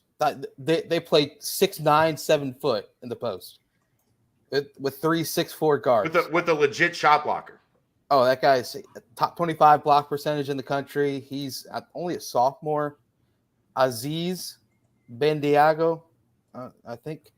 I mean, averages a double-double, averages around 3 blocks per game. It's a real problem for them to go into Colorado and win at Colorado. It's like, I don't know if there were any fans there or whatnot. Didn't really watch a lick of it, but I imagine that Colorado team was soft as shit. Oh yeah. Oh, I was begging and pleading for Colorado to win that game, but they were talented. Like they had some dudes, right? But they were Charmin soft.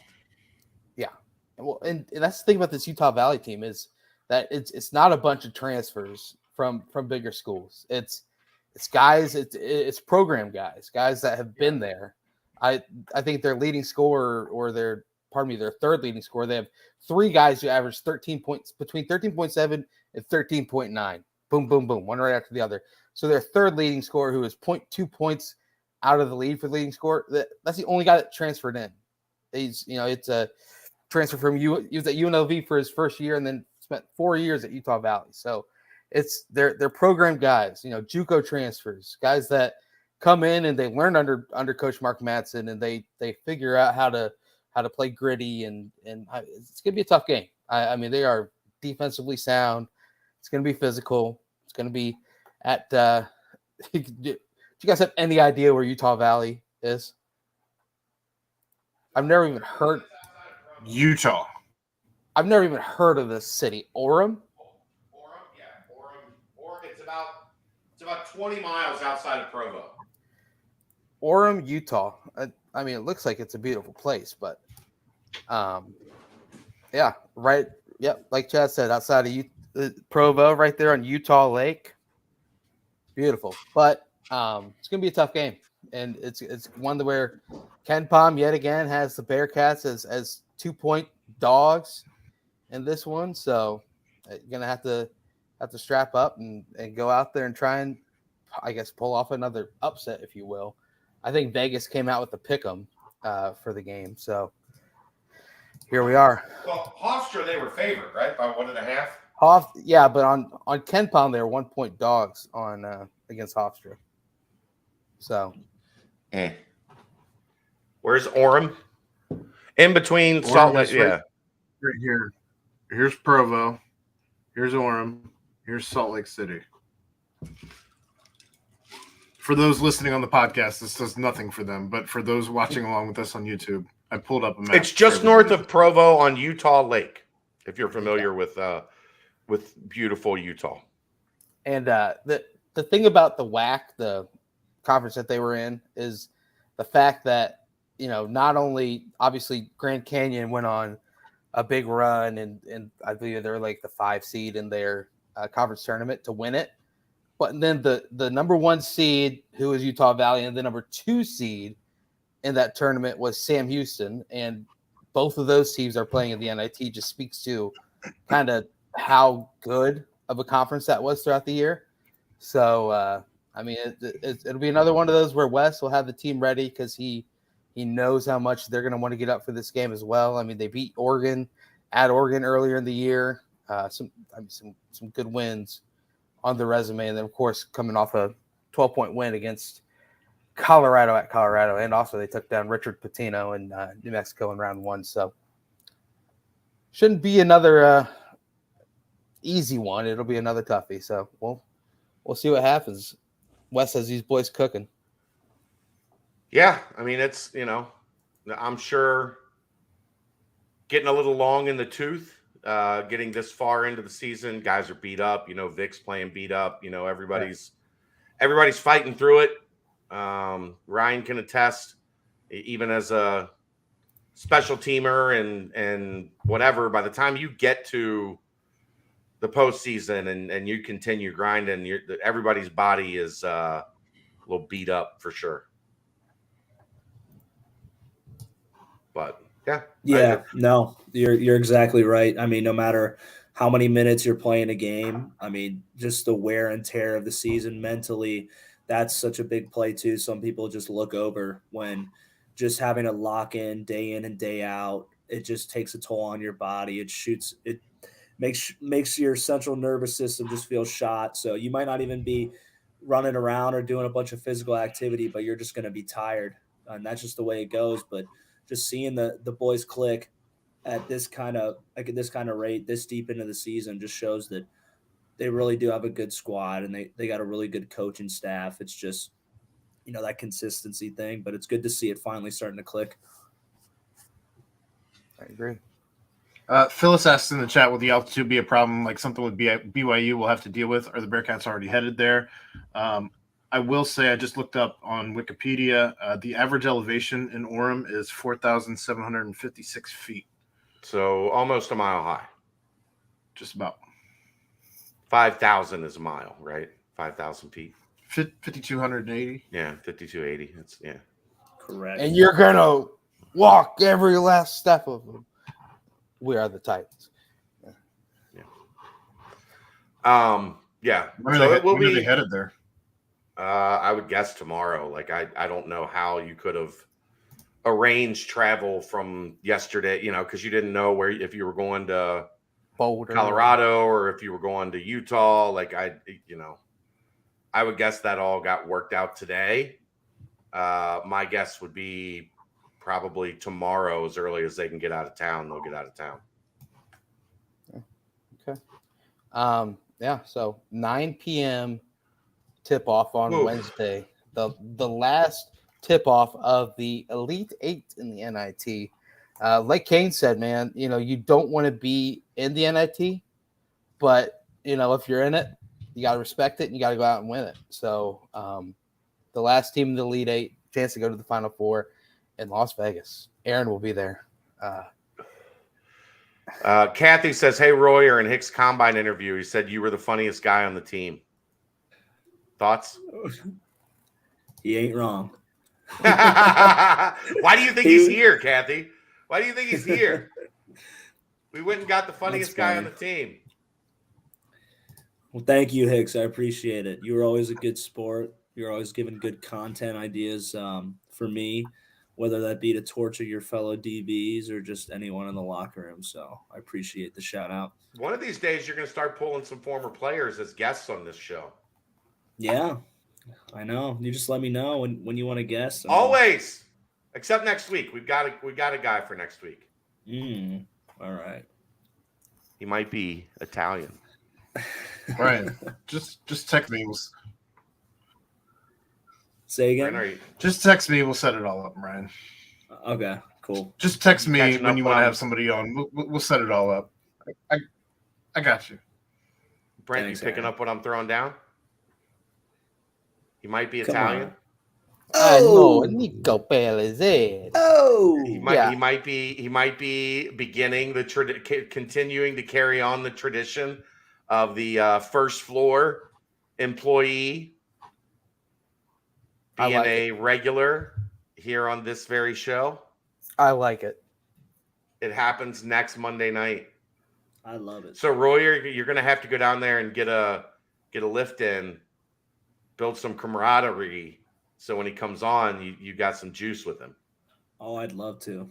I've been training. I'm not as strong as I used to be, but I still got some shit to me now. There you go. I actually talked to him for a little bit, and we're talking about Nico Pellizzeri, the strength and conditioning coach. The plan is for him to join us next Monday night. I did get to talk to him for a little while at the first spring practice, and I let him know that his long-term, I let him know of his contractual responsibilities to be a long-term member of this show, and he fully agreed. Yeah, Royer, you got old man strength now. Hey, don't put me there yet, man. Don't hurt me that bad. That comes with the kid. Like once you have a kid, then you have old man strength. We don't have to go there. Dad strength is what it's called. Yeah, dad strength. We'll let dad wait a couple more years. Brian, did you go out for Case. St. Patty's? Did I go out for St. Patty's? No, did Brian? Oh, did Ryan? Okay. I know you went out for Yes. St. Patty's, Brent. I was seeing my college roommate. He moved out to Chicago, and so I was there the past weekend. All It was right. a good See, time. then you're not old yet if you're still going out. With the You're good. Green River or whatever. Yeah. The river was green. There we go. It was a fun time. It's a fun city. I really like Chicago. It is a fun city, no doubt. No doubt. The river almost resembled the old Ohio. It had a little green tint. It started to turn a little more brown though, because it's been a week since they dyed First it. did it. But just reminded me of home. You know, I live right on that good old river down there. So beautiful. It's beautiful. Yeah. Go swimming in it every once in a while. Yeah. Maybe It's grow like third it's like eye. a Saturday in Orin, Utah. Eh, There you go. Yeah, I don't know. Probably Maybe not that. not. Probably not that. Friday was like 6 days in one for me. It was very, very, very long day, but fun. Very fun. Yes. Case Bays said Flora Badunga is Italian. No, No. but It's not. cheer him on. I bet he this speaks weekend. French. I imagine probably. Most of those guys from that region in Africa also speak French. Bonjour. Not But Italian, but French. But cheer them on this weekend. They play Ben Davis, undefeated. They are nationally ranked. Ben Davis is. They beat Kokomo by about 7, I think, earlier in the year. But Flory is in the state championship, taking on a nationally ranked Ben Davis team. So cheer them on. We're all going to be Kokomo Wildcats this weekend. Hope they pull out a state championship victory. It'd be another notch on the Flory Badunga long list of accolades that he's had so far through high school. But anything else on basketball for you guys? Utah Valley, 9 p.m. Wednesday, big game. I'm sure Aaron will have you'll have your article, Brent, coming up here tomorrow, correct? Or will it be Wednesday? Well, they play Wednesday, so Yeah. it'll be probably tomorrow night afternoon. I mean, tomorrow night, Wednesday morning, even a 9:00 game, something like that. like it's not like You you've get got the to full rush day. it. Yeah. Right. So sometime tomorrow night, Wednesday morning, Aaron and I would appreciate if you do it tomorrow night because it becomes a great resource for Aaron and I when we do the nightcap. Correct.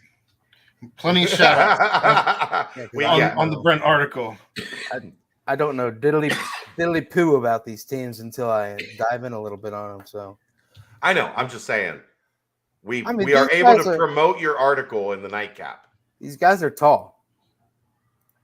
They've got good size and they've got good skill. This is not going to be like you're playing in the quarterfinals of a major tournament. It's going to be a good team. It's not a great team. Just like Cincinnati's not a great team. Are we calling this a major tournament or a mid-major tournament? No, it's a major tournament. It is. It's not the NCAA tournament. I'm not blocking out like plans. Like if Cincinnati was to go to the Final Four, I would be there. No matter what, like we would find a way to have coverage. The NIT, probably going to watch that from home.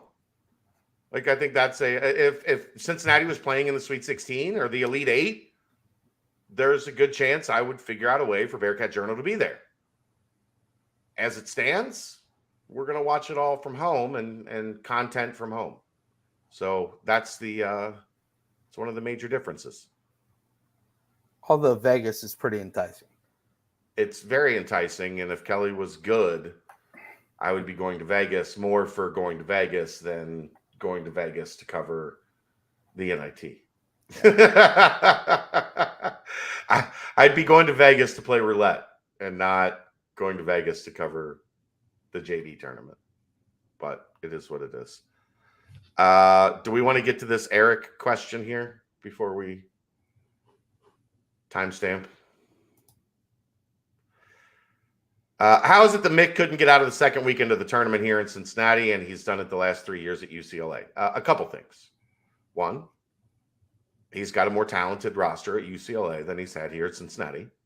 I don't think that's I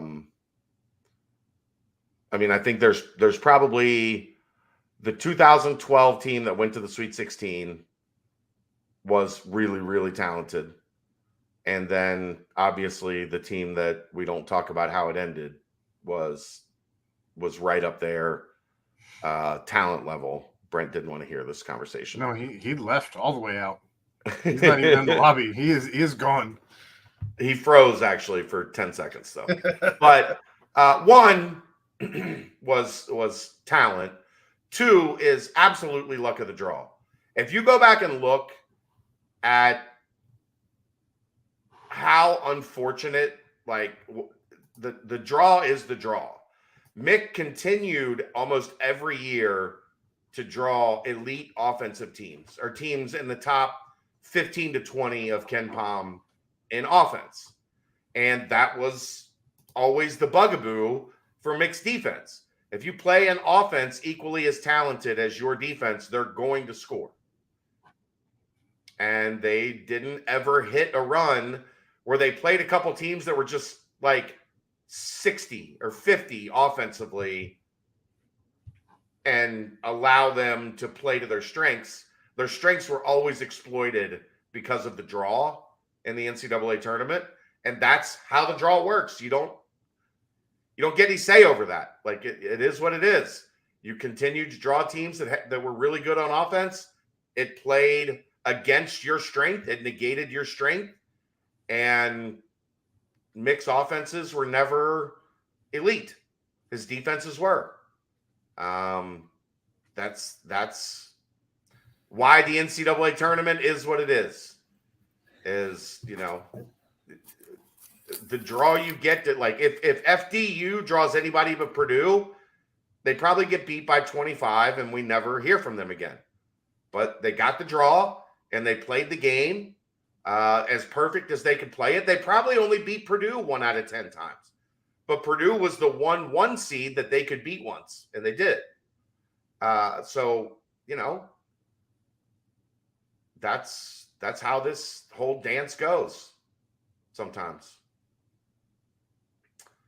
Football, I don't know what Brent had on football. Let's hit a timestamp real quick. Quick Paper Supply. They provide mostly disposable restaurant supplies, products like to-go containers, cups, pizza boxes, to-go bags, can liners, napkins, etc. They've been open since 2009. They're one of the largest minority-owned companies in the city. They also have cleaning and restroom supplies for all your janitorial needs. Call Nick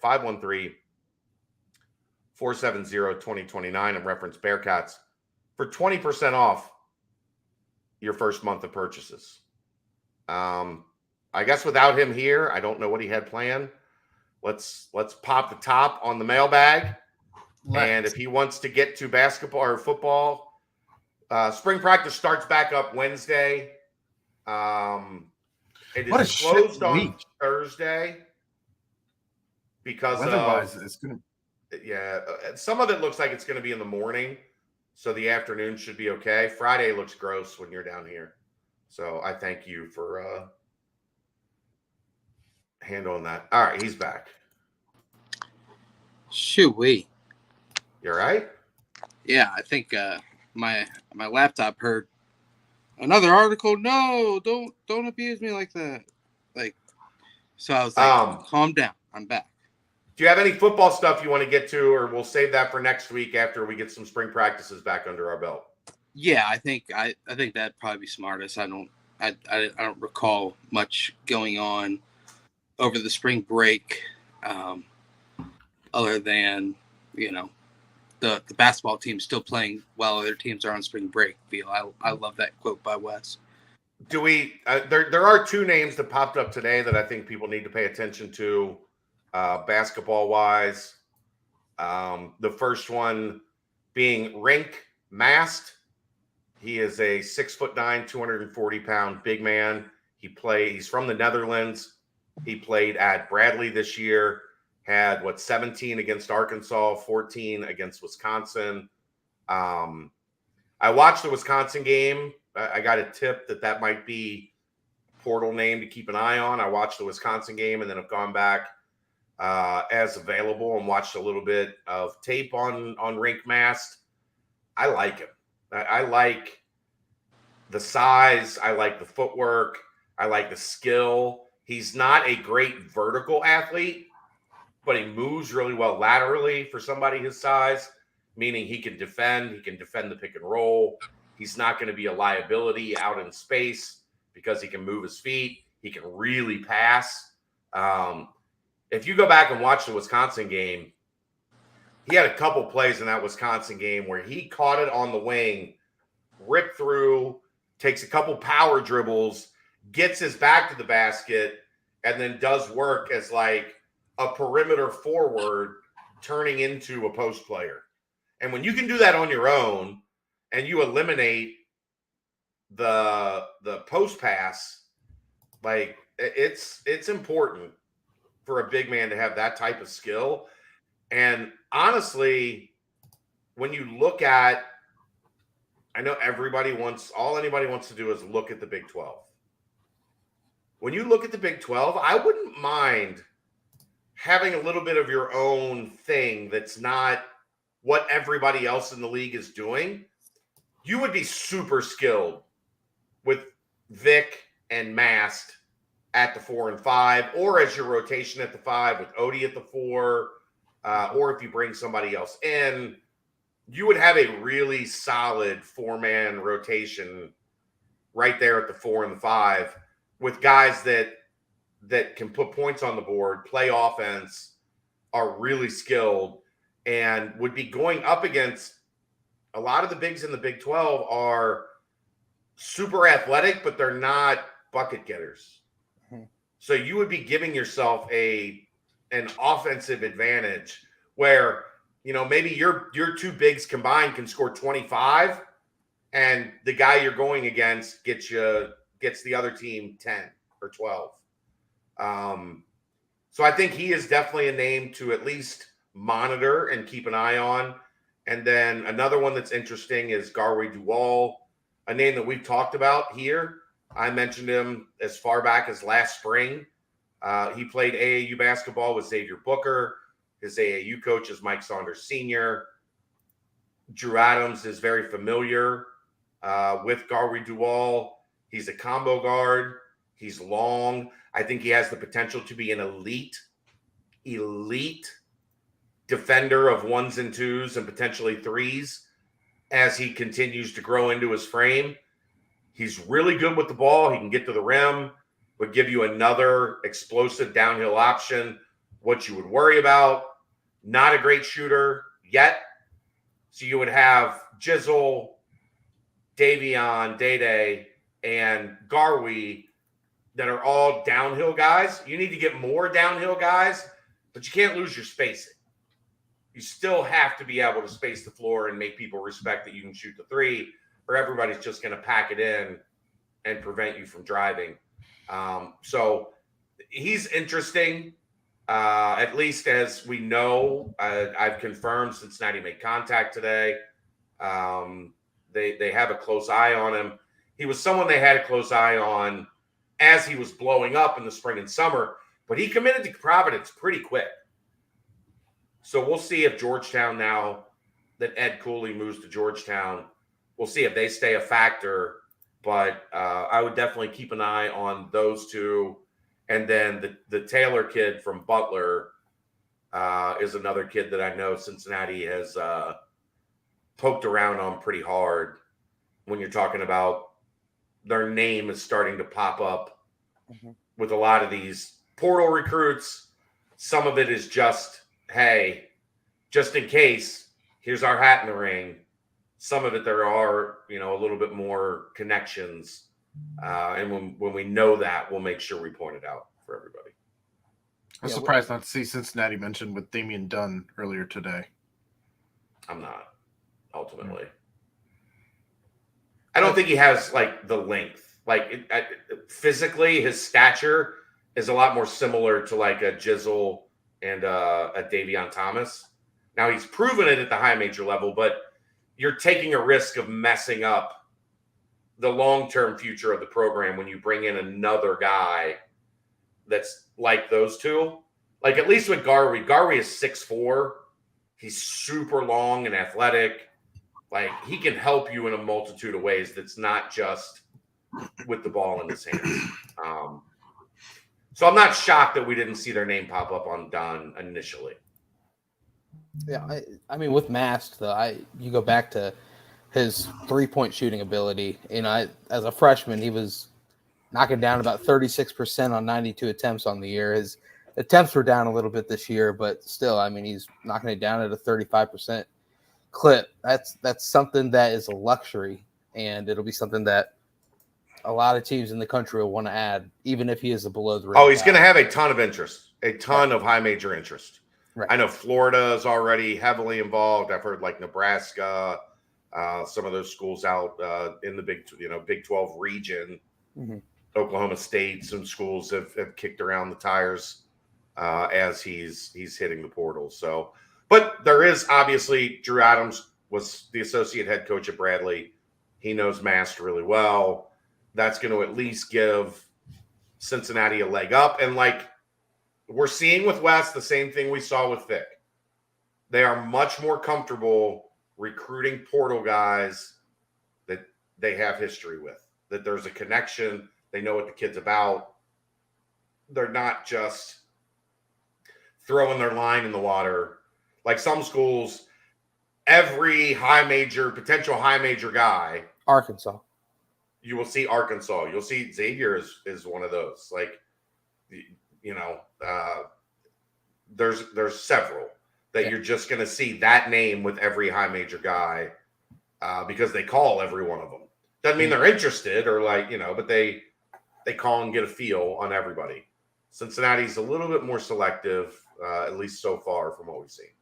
Yeah, the number of names going to the portal is insane, and the talent level of the names in the portal is only going to pick up as more and more teams do get out of the tournaments and have those serious talks when it comes to the end of the year. So this is portal season, baby. It's never going to be more wild west than this year. There's no doubt about that. I have the notifications on, and why would you do that? Of verbal commits, and it's every why single. Would you do that? Just because I'm a freak, but every single time I look down, it's a poop, poop, poop, Yeah, you can just go to their Twitter site and just scroll when it's of your convenience. I know, but it's more exciting if I see a name that I recognize. And I'm like, oh, interesting. But you're a mess. All right, Aaron, let's mailbag it. All right, mailbag's a little light, and I don't mind that at all. Where's Skins? Is Skins okay? I don't know. He didn't hit the banks, so I'm worried. I'm worried about him. Nothing from the banks today. So there have been some new ones in basketball just to keep an eye on.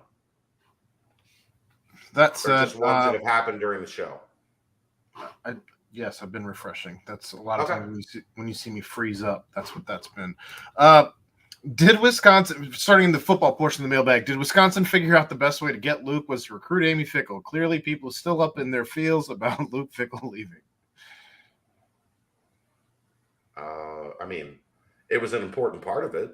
An important part that I do think some schools that came after Luke maybe did not understand the value and importance of, and Wisconsin clearly did. So, yeah, I mean, I'd say that was, I don't know about the best way, but it was a way to break down the wall that was, if you don't recruit Amy Fickle, then she's probably not going to give the thumbs up for Luke to go to your school. I think that's a fair way to put it. Ryan? From what I've heard, that seems pretty fair. I think her level of involvement, I don't think it was really as like out in the open as it was like post Wisconsin. Like I don't think as many people knew how big of a role she plays in these kind of things until this all went down. I mean, everybody talked about her. I don't know how. Yeah, I don't know how she was you like didn't Superwoman realize. mom, Yeah, but we didn't know she was like I did. super agent. I did. I tried to warn Yeah, people. that's your job. You're good at your job, Chad. We tried to let people know, like we weren't joking about Amy running the show when we talked about Amy running the show. Amy ran the show. Luke acted like he did. So Wisconsin understood the I assignment. have to give him shit for it. I know. Yeah, Wisconsin did understand the assignment. To be fair, I think it'd be smart of fuckle. any team to also get the family involved and recruit the significant other on top. Sure, but a lot of let's just be honest, a lot of football coaches give lip service to how important their wife and their family are when they're actually not. Yeah. And I'm just going to leave it at that. And there's been a couple here, and I won't name names. Moving on. Which player on the team would you let babysit Aaron's child? Jawan Roundabout way of asking, who is the most stand-up dude? Yeah, Jawan I think Briggs, right, Royer? Briggs does provide the physical presence as long. He's a dad, so he's good with kids. He could sing your kids lullabies. He could sing. He's great guy, great personality, mature. He's everything you. Briggs. I don't think it's close. I don't think it's close. It's Briggs. Yeah. And there's a lot of good guys. That's not saying there's not a lot of good guys. He's just the most stand-up dude, which is what this was a roundabout way of asking. He's not only a grown-ass man, he's a grown-ass adult. Yep. Yeah, Briggs. I like to see Mason Fletcher, see what he would do. He's crazy. I understand. It'd be like a fun, put a camera in there and see how it goes. I got that vibe off. Call the police when you got done. I got that vibe off Dio last year. Yeah, Dio would have been a good babysitter. Yeah, for sure. I love Dio. Look, I mean, if they have the big hands and just they can rock her with all time dating out of his league. Royer, Dio. Who? Dio. Ideal. All right, they're not married yet, right? They're just engaged. Last I heard they were engaged but not married. His fiance, she is a good looking woman. She's super nice too. I really like her. Yeah. But She would I'd come have up to say with a son. Dio's out of his league. I'll tease him a little bit. She came I'll up go with with his that. son a lot at Higher Ground this past year. Yeah. And when she first started coming up, it was like, whose mom and child is that? And then when you saw Dio, and you're like, oh, that's Dio's a great guy, man. he is. I love Dio. Yeah, Good dude. so Awesome dude. He deserves it. And But he's way out of his league. That's the football portion of the mailbag. Moving on to the basketball portion of the mailbag, our last portion, as there is nothing. Ryan, get Dio on, and we'll ask him if he's playing out of his league. Okay, yeah, I'll hit up Dylan. He'll do it for sure. Dylan and I, Dylan was always quiet for all the other interviews that he did, but I think him and I we clicked pretty well where I could get more out of him than most could. Yeah, I can see why. I think you guys you guys kind of mesh well. Go ahead, Aaron. Sorry. Basketball portion of the mailbag. Any info on the women's basketball coaching search? Also, any truth to rumors of changes in the men's basketball staff?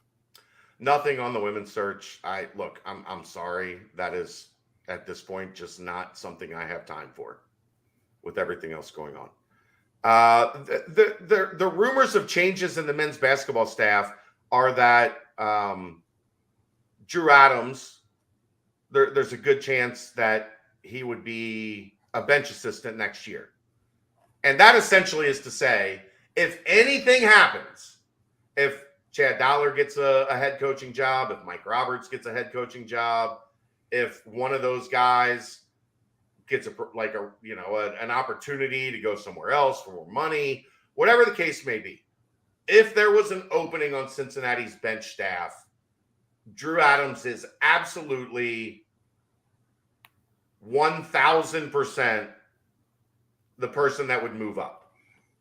Is there one specific thing where I think okay, this is going to happen and Drew Adams is going to take that spot? No. Is it a guarantee that one of those three spots is going to open and Drew Adams is going to take that spot? No. But if something does come available, if a better opportunity arises for anyone and they move on, I would be shocked if it's not Drew Adams that moves into a bench coaching position. I know the response to, and I knew this was going to happen, the response to how good Drew Adams has been at this has been overwhelming. Not just as a guy that's connected to Flory, as a guy that's connected to a massive network in the basketball world, and Brent can confirm this. Yeah. And also a guy that can really fucking coach. Mm-hmm. So if a spot opens, yeah. They were well ahead of the game getting Drew Adams here to begin with. And if they have a spot for him on the bench, I would be shocked if he doesn't just step right in and take it. I just can't say with any certainty what that would potentially be. And Brent, that man is respected like very few other in the state of Indiana and in the Midwest and in lots of places. I mean, it's just one of the top AAU programs for a long time.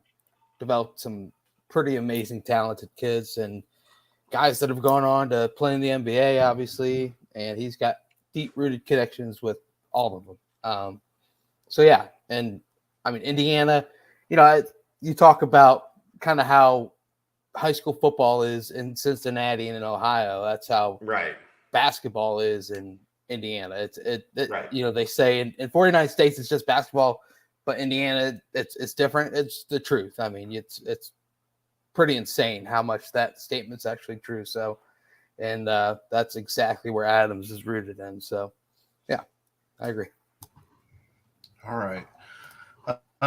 Chad mentioned keeping an eye on Mass from Bradley in the transfer portal. Any other guys in the portal right now you have your eye on? We definitely went over that about. I promise, guys, I'll let you know. Like when I get names that are like, okay, keep a specific eye on this one, I will tell you.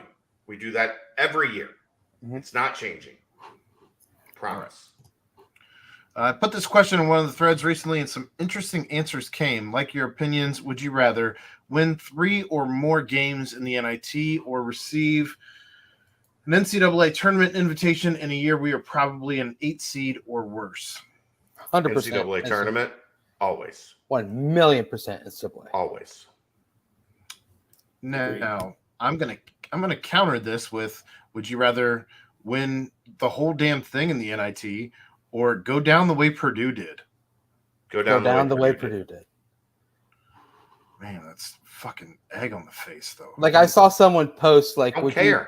Someone posted, like, would you on Twitter? I forget. Sorry, I'm not giving you credit on this if you're listening or watching, but they said, would you take Virginia's path that they have been on recently, where it's like lose as a 16 seed to a 1 seed, then win a national championship, then not make the tournament, then lose in the first round 2 more years afterwards? It's like 1,000,000% yes. Like, I mean, we're talking Win the title.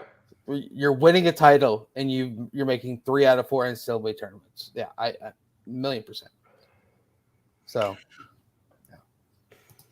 Purdue's the number 1 team in the country all season. Sure, it stings to lose to a 16 seed and it sucks, but you got to experience a season. They had their Kenyon Martin season.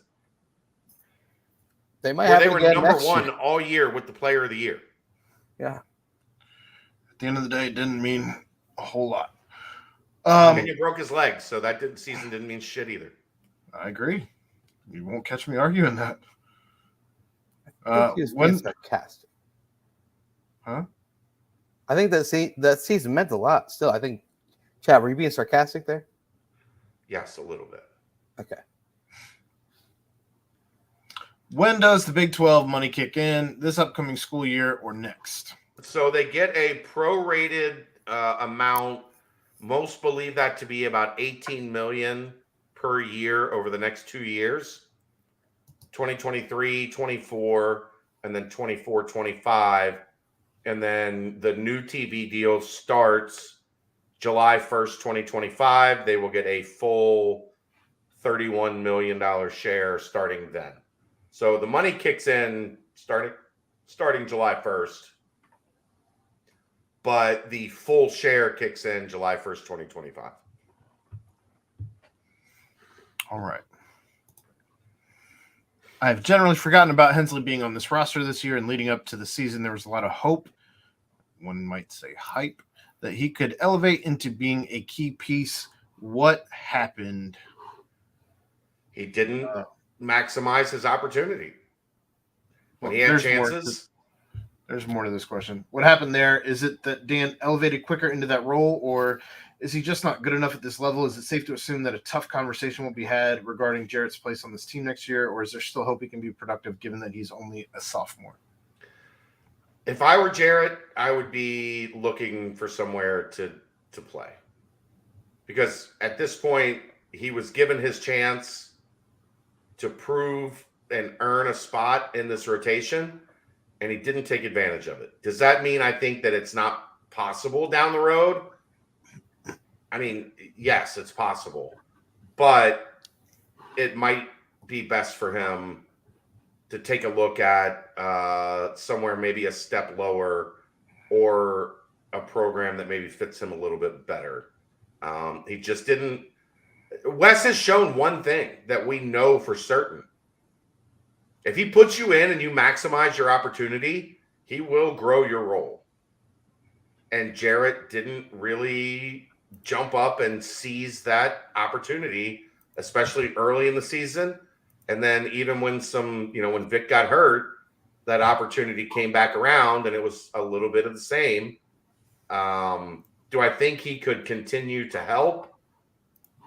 Maybe, but I don't know that I ever see him as more than like the 8th guy. And if your ceiling is the 8th guy, why not go somewhere that you can be the 4th guy or the 3rd guy? It's just kind of my thought process. If you only had one shot or one opportunity. Anyway. You got it. Like, look, Take a look at I funny. Take a look at Kalu. He's weak. Kalu early. They gave him an opportunity. He failed. He earned his way back, and when he got that second chance, he took advantage, and the staff earned trust in putting him on the floor and him being a plus. Jarrett, unfortunately, for whatever reason, it didn't click. So it sucks, but that is part of the business. Mom spaghetti. Spaghetti. Well, I wouldn't know. I can't see your face. Sorry if this has been mentioned before and I missed it. I know the original intent was for Reed and Sage to redshirt. Josh has seen playing time in multiple games, so I am assuming that has been burnt at this point. But if I remember correctly, Sage saw minutes during one game and never played again. Is he still eligible for a redshirt?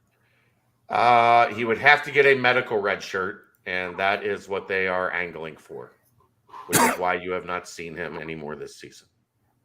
All right. So, and the last question in the mailbag, is it possible to withdraw a scholarship from a current player on scholarship, effectively creating walk-on status, and pay that player NIL dollars to keep them whole financially, tuition, etc., while freeing up a scholarship spot for someone else, essentially creating another roster spot through manipulating the NIL? I don't know of anybody that has done it. There are restrictions from the NCAA on a walk-on or on a scholarship player becoming a walk-on. You have to be in the program for a certain number of years. You have to be in certain academic standing. I would think the toughest part of that would be telling someone, we're going to give you $40,000 in NIL money that you have to use towards your scholarship. I would guess that would, like, if we're having an honest conversation about this, which we like to do on this podcast, I would guess that would include a conversation of, here is your NIL money, and then we are going to go above and beyond that to create this situation so we could have another roster spot. In terms of loopholes, everybody is looking for every loophole they can possibly find. So if it can happen, it will happen. And I haven't seen it happen yet, because if that happens, it's going to be mainstream news. Yeah. Some reporter is going to find out about it. A national guy like Justin Williams. Somebody is going to. It's only a matter of time before this happens, right? If it can happen, it will happen, Aaron. That's what I'm saying. 100%. Brilliant idea. I bet you it is happening already, to be honest, in some fashion. It's a brilliant idea. I'm telling you, Ryan. If it does happen.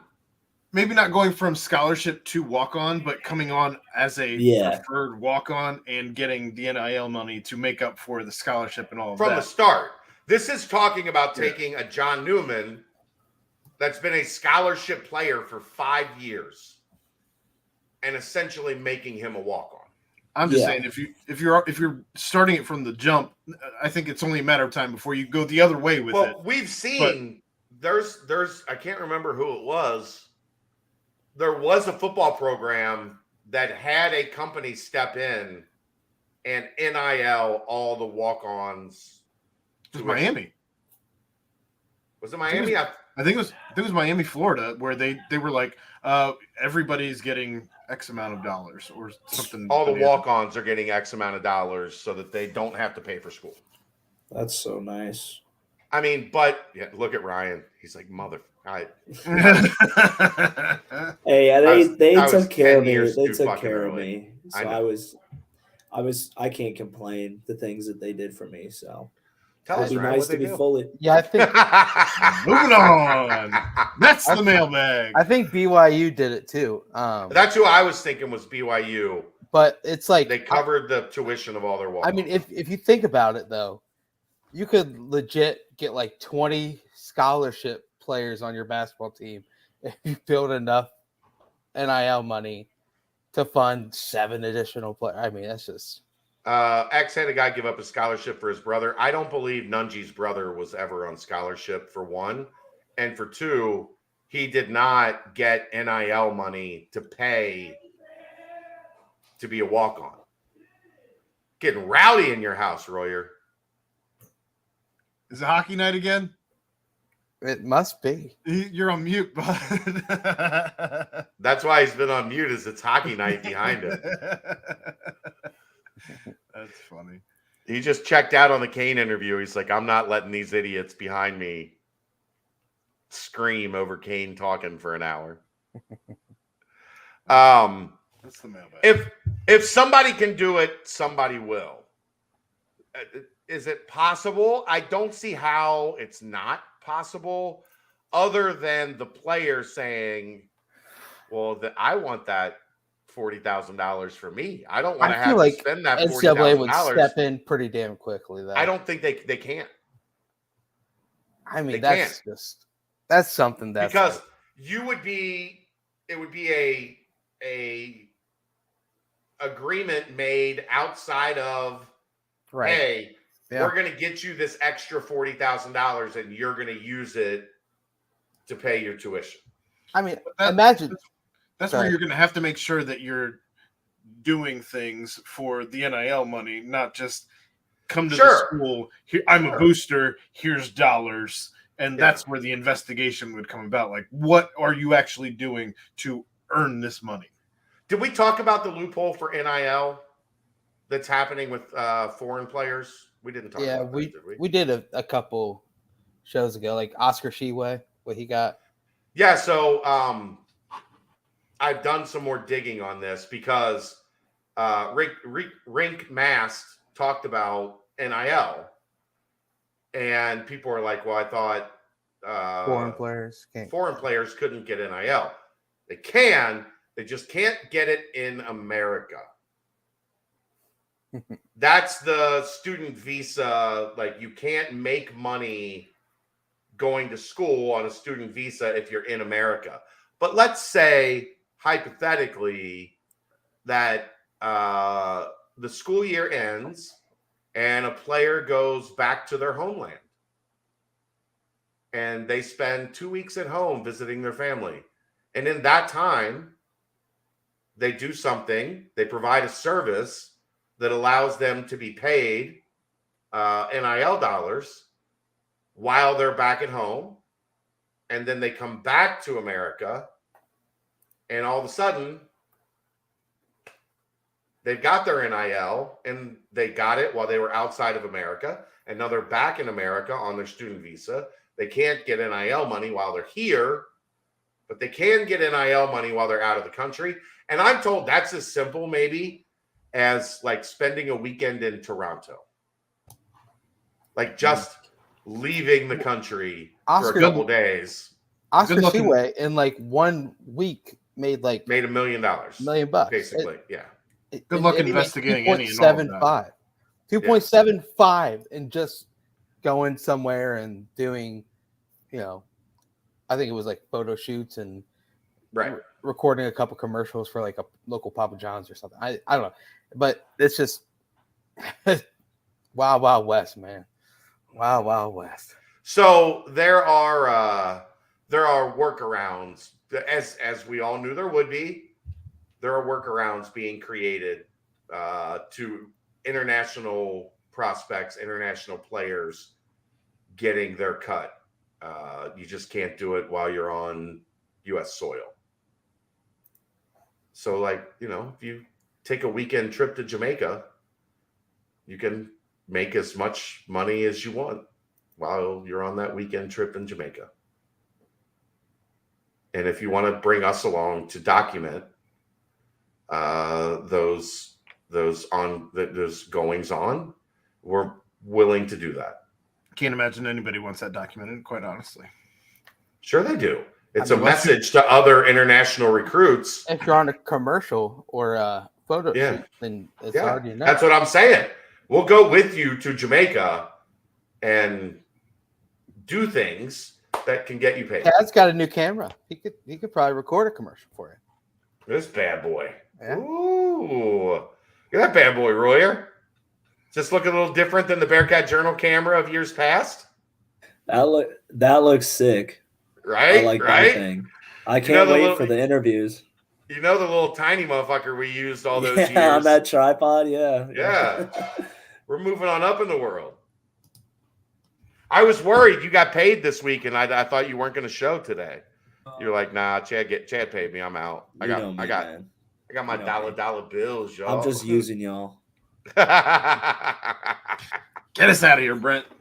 Well, it was another fantastic show. Thank you so much, as always, to our good friend Danco Joe over at Danco Transmission and Auto Care. A big shout out as well, and a thank you to Quick Paper Supply for all their timestamps that they have done for us throughout the show. And then a special, warm thank you to Kane Broome hopping on, giving us a good amount of intel, fighting through the adversity of internet. So bad, I had to fight through it too. And man, I tell you what, Kane, I feel you. When you go from computer screen to phone, I mean, I looked at myself. I was like, I can't do the phone. No way. But special thanks to Kane. But as always, guys, shout out to my boys, Aaron Smith, Chad Brendel, Ryan Reuter. Yet again, another fantastic BBP presented by BearcatJournal.com. See